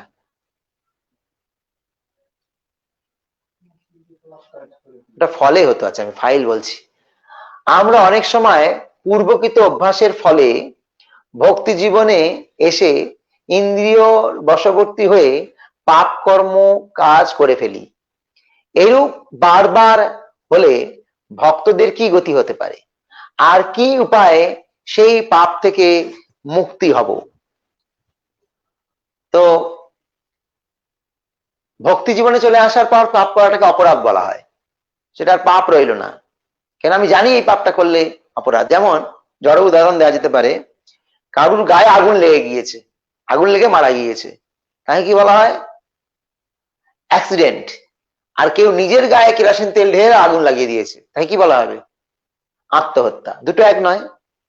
তেমন যদি কোনো ব্যক্তি জেনে শুনেও পাপ করছে, সেটা অপরাধ। সেই অপরাধের ফল থেকে মুক্ত হওয়ার উপায় তো আমি বলে দিলাম, অনুশোচনা করতে হবে। হ্যাঁ, আর যাতে আর সেই অপরাধটা না হয়, তার জন্য তাকে তৈরি হতে হবে, যৎপরণাস্তি তৈরি হতে হবে। যেখানে গেলে অপরাধটা হয়ে যাচ্ছে, যেটা করলে অপরাধটা হয়ে যাচ্ছে, সেখান থেকে দূরে থাকতে হবে। আর অনেক সময় না চাইলেও অভ্যাসবশত বা পূর্বকৃত অভ্যাসবশত হয়ে যায়। তো যখন পূর্বকৃত অভ্যাসবশত হয়ে যায়, তখন ভগবানের কাছে ক্ষমা চাইতে হবে। হ্যাঁ, যে আমি চাইনি, মন থেকে আমি চাইনি, কিন্তু এমন একটা এরকম হয়ে গেল। হে কৃষ্ণ, তুমি তো আমার অন্তরে বসে আছো, তুমি তো জানো যে আমি চাইছি না, তথাপি আমার এটা হয়ে যাচ্ছে, আমায় তুমি ক্ষমা করো। তার কি গতি হবে? যদি বারবার এরকম অনুশোচনায় দগ্ধীভূত হই, কৃষ্ণের কাছে বারবার প্রার্থনা করি, প্রথম গতি হবে সে এই পাপ কর্ম থেকে বিরত হয়ে যাবে। আর যখন সে পাপ কর্ম থেকে বিরত হয়ে যাবে, তারপর তার যেরকম বাকিদের গতি হচ্ছে তাই গতি হবে, শুদ্ধ গতি হবে। দেশপ্রেমী ঋত্বিক দাস, খুব সুন্দর নাম তো। জব করতে করতে যদি ভুলবশত 108 নামের পরিবর্তে 109 বার অধিক অথবা জব যদি কম হয়ে যায়, তাহলে কি হবে? যদি বেশি হয়ে যায় অসুবিধা নেই, কম হলে অসুবিধা। হ্যাঁ, সংখ্যা কমে গেল। সেক্ষেত্রে আপনি যদি অজ্ঞাতবশত এরকম করে ফেলেন, আপনি 1 মালা বেশি জপ করবেন, কিন্তু এমন হওয়া উচিত নয়। এইটা কখন হয়? যখন আমরা অন্যমনস্ক হই, তখন আমার ঘটিগুলো নয় আগে নয় পরে হয়ে যায়।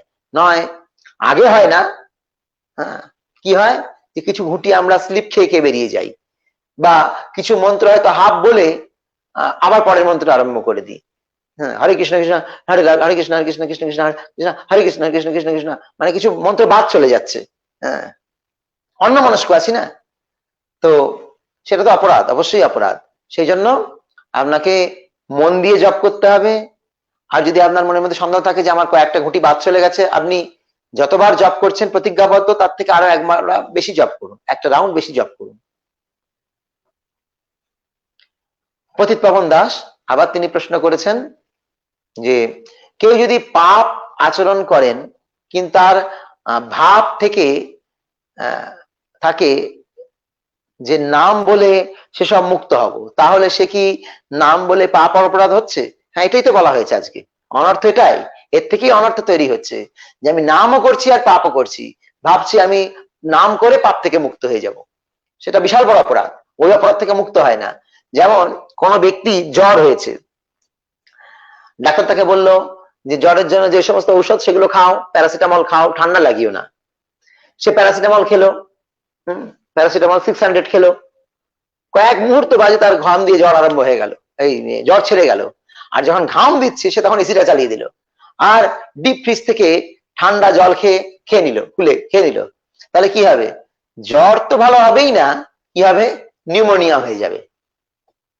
উল্টো কেস, জ্বর সারাতে গিয়ে নিউমোনিয়া হয়ে যাবে। তো তেমনি যে ব্যক্তি মনে করছে আমি নামও করবো পাপও করব, পাপ তো মুক্ত হবেই না, বরং সেটা অপরাধ হয়ে তার ভক্তি জীবনের প্রগতিটাকে রুদ্ধ করে দেবে। টুকটুকি মুখার্জি, আচ্ছা প্রভু, কোনটি মালা পড়লে কি কি করা যায় না? সে যদি নিরামিষ ভোজি হয়, 4টে নিয়ম পালন করছে, তাহলে কি পড়া যায়? আমি শুনেছি প্রভু কোনটি মালা আর অনেক গুণ, কি কি গুণ আছে যদি কৃপা করে বলেন। অনেক প্রশ্ন, আপনি একটা প্রশ্নের মধ্যে 3-4টে প্রশ্ন করে দেন, তো ভালো। তো কোনটি মালা পড়লে কি কি জিনিস করা যায় না? আমিষ আহার, আমিষ রান্না, আমিষ স্পর্শ করাও যাবে না। নেশার জিনিস আহার বা নেশার জিনিস স্পর্শ করাও যাবে না, ব্যাস এটাই। যদি নিরামিষ ভোজি হই তাহলে কি আমি জপে এই কণ্ঠিমালা পড়তে পারি? আপনি নিরামিষ ভোজি কিন্তু আপনাকে আমিষ রান্না করতে হয় অথবা আমিষ পরিবেশন করতে হয়, তাহলে পড়া উচিত নয়। আমি শুনেছি প্রভু কণ্ঠিমালার অনেক গুণ রয়েছে, কি কি গুণ আছে যদি কৃপা করে বলেন। যদি গলায় কণ্ঠিমালা থাকে বজ্রপাত তার উপর হয় না, যদি গলায় কণ্ঠিমালা থাকে কৃষ্ণ তাকে নিজের বলে স্বীকার করে। গলায় কণ্ঠিমালা আছে মানে আপনি কৃষ্ণের পোষা কুকুর, অর্থাৎ আপনার মালিক রয়েছে। গলায় কণ্ঠিমালা আছে মানে আপনার মৃত্যুর পর যম আপনাকে স্পর্শ করবে না, আপনি যমালয়ে যাবেন না, এত গুণ রয়েছে। হরে কৃষ্ণ। অপরাজিতা অনুষ্ঠান ভবন, ইলাম বাজার প্রশ্ন করছেন, গতকাল বলেছিলেন লাভ পূজা প্রতিষ্ঠা থেকে ভক্তের বিরত থাকতে, কিন্তু অনেকে এইগুলোর লোভেই ভক্তি জীবনে প্রবেশ করতে চান, তাহলে কি প্রথমেই নিরুৎসাহিত করা উচিত? না, তাকে নিরুৎসাহিত করা হচ্ছে না, তাকে বলা হচ্ছে ধীরে ধীরে এই গুণ থেকে নিজেকে সরিয়ে আনতে।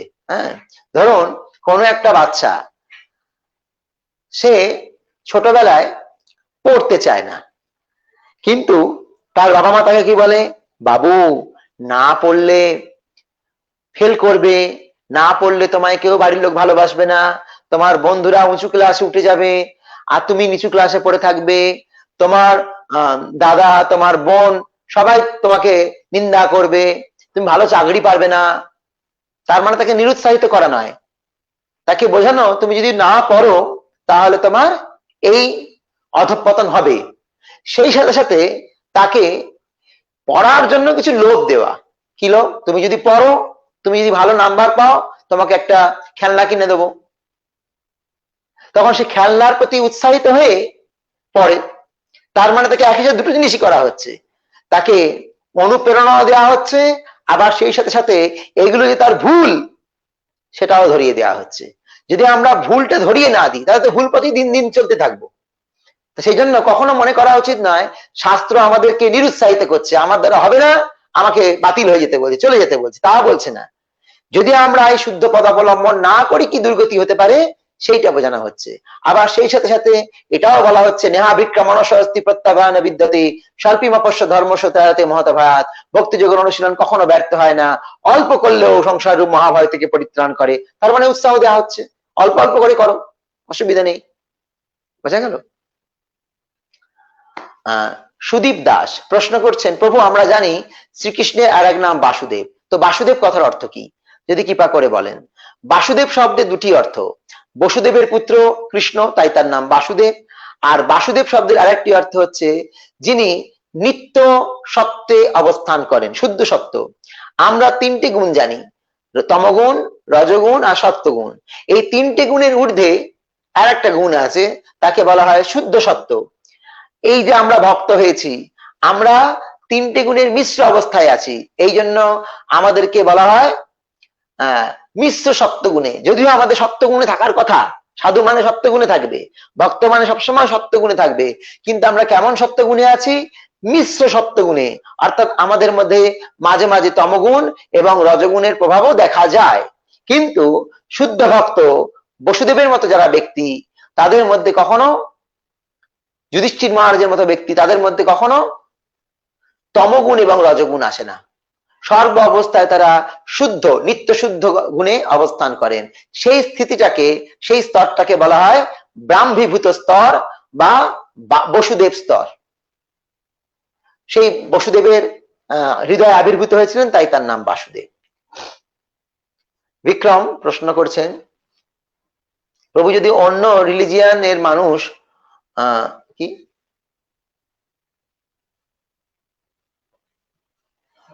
সন্তানদের, মানুষ সন্তানদের নাকি সনাতনীদের এরকম করে করে, তাহলে প্রভু যদি অন্য রিলিজিয়ানের মানুষ সনাতনীদের এই রকম করে করে, তাহলে তখন সনাতনীদের, আচ্ছা আচ্ছা এই রকম না, আক্রমণ করে।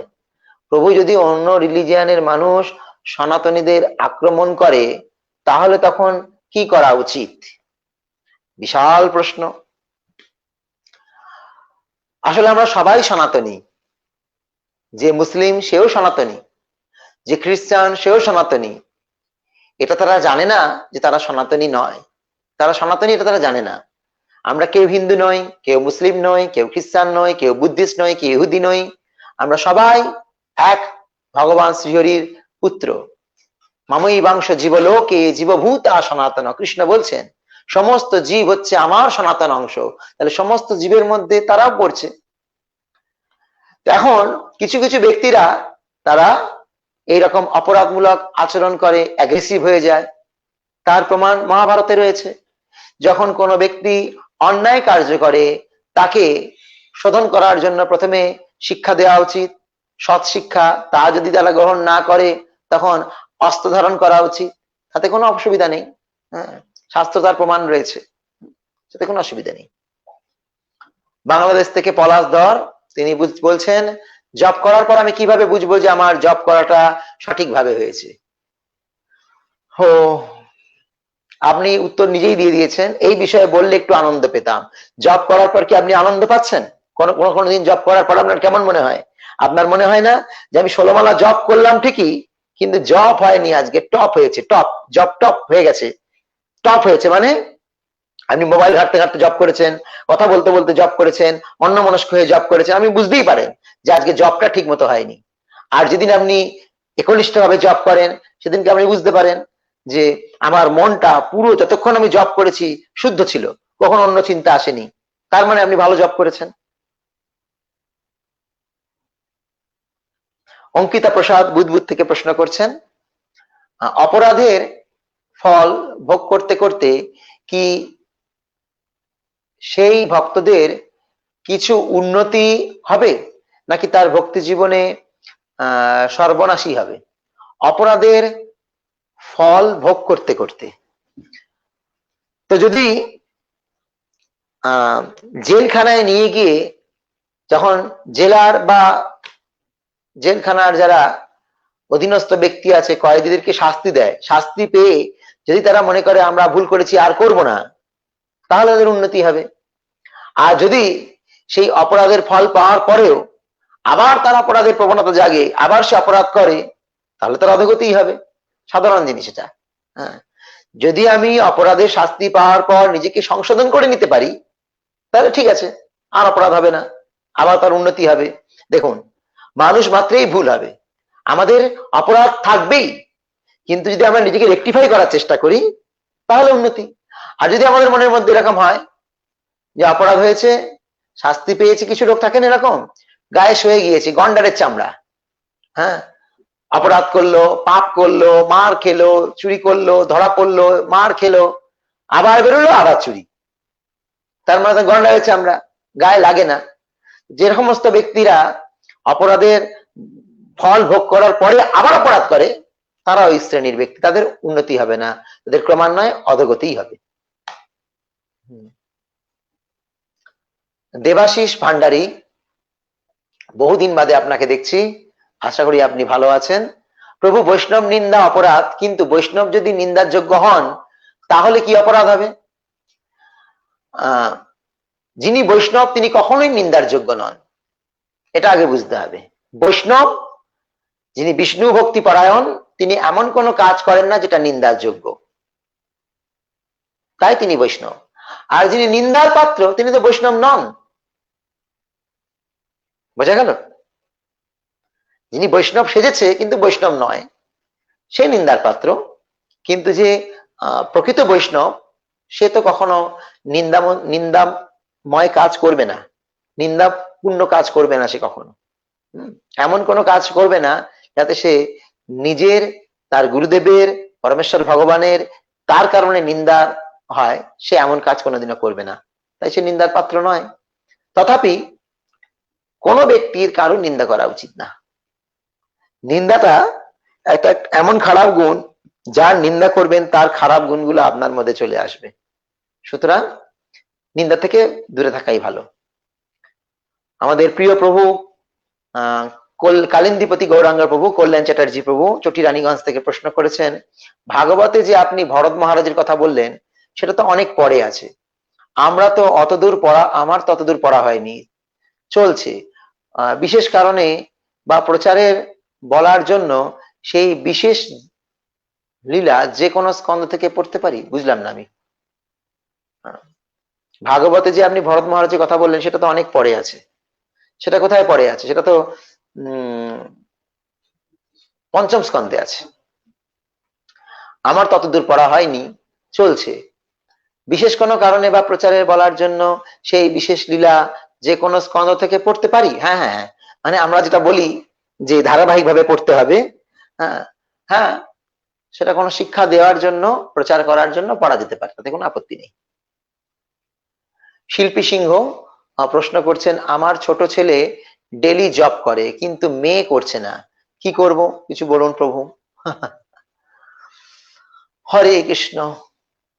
আপনার মেয়ে বড়, ছেলে ছোট, মেয়ে জব করছে না, মেয়েকে, আপনার তো বাড়ি কাছেই, এই তো আমরাইতে বাড়ি।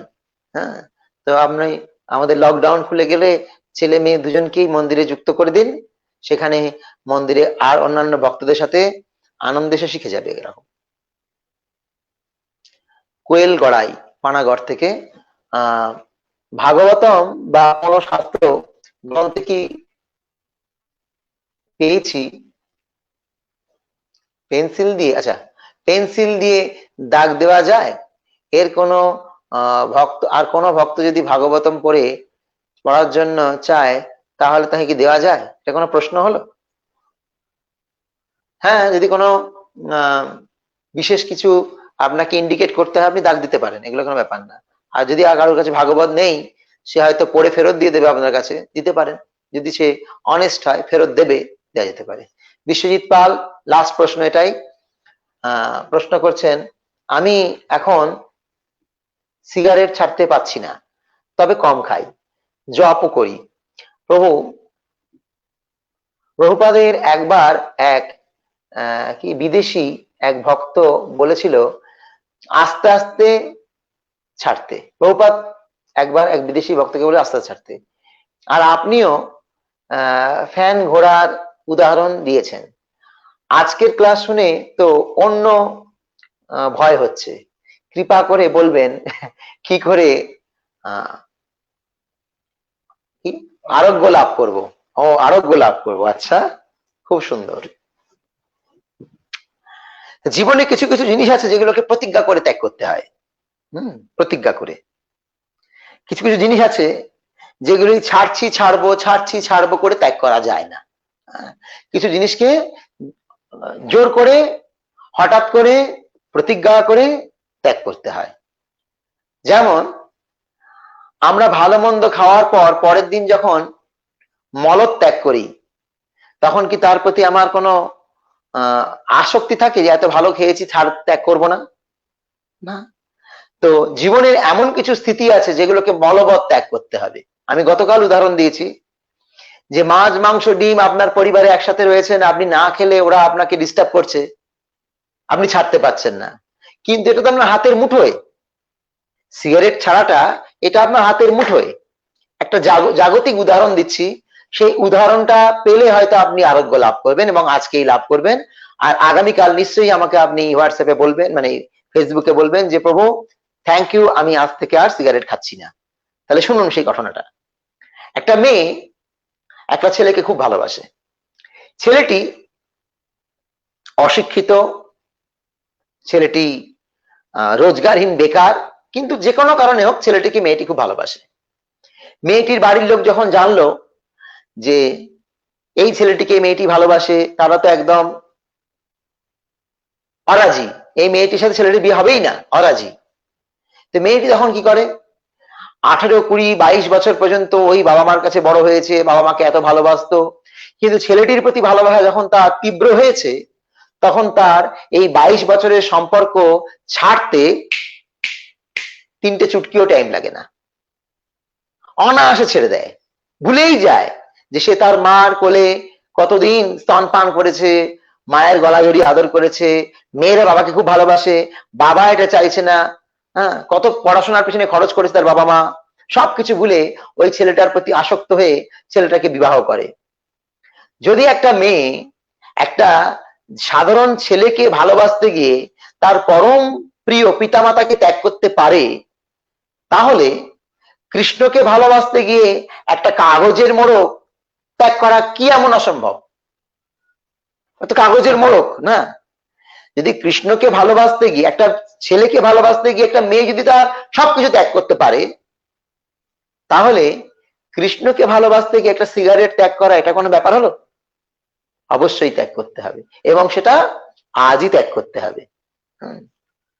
আর আপনি জেনে রাখুন, আজকে আপনার মধ্যে এই প্রশ্নের উদয়টা কৃষ্ণই করিয়েছে, যাতে আপনি নিজেকে পুরোপুরি রূপে আরোগ্য লাভের পন্থা গ্রহণ করতে পারেন। সুতরাং আমি আশা রাখি আজকে পবিত্র দ্বাদশী, বৈশাখ মাস, আজ থেকেই আপনি সিগারেট খাওয়াকে ত্যাগ করবেন।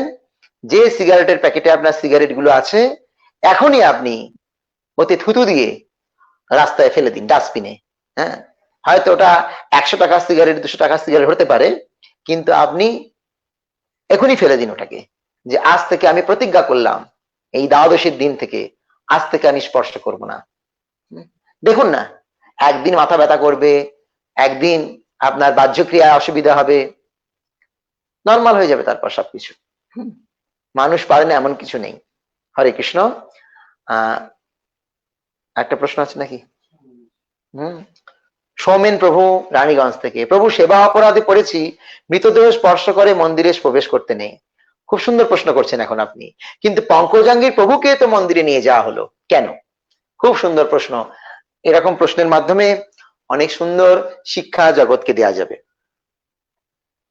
শুদ্ধ বৈষ্ণবের যে বপু, সেটা আমার তোমার মতো সাধারণ দেহ নয়।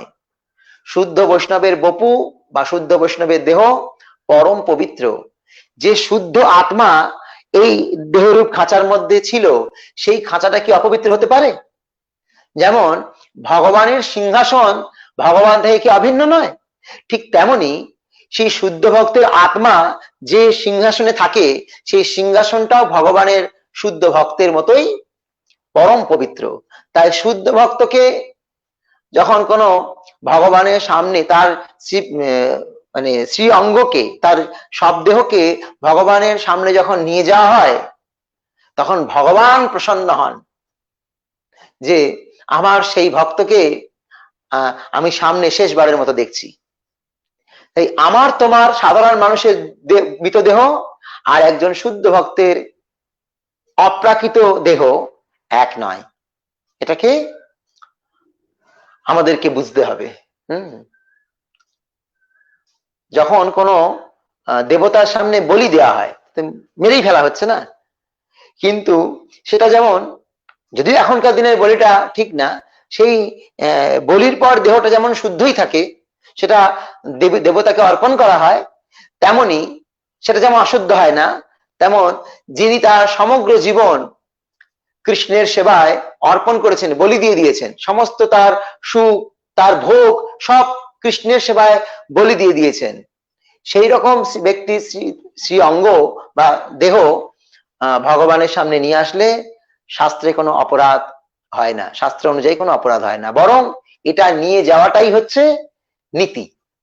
যেমন তুমি হয়তো দেখেছো ইউটিউবে ছাড়া হয়েছে, আমরা জানি ভগবানের শয়নের পর যদি ভারতের প্রধানমন্ত্রীও চলে আসে তথাপি মন্দির খোলা উচিত নয়।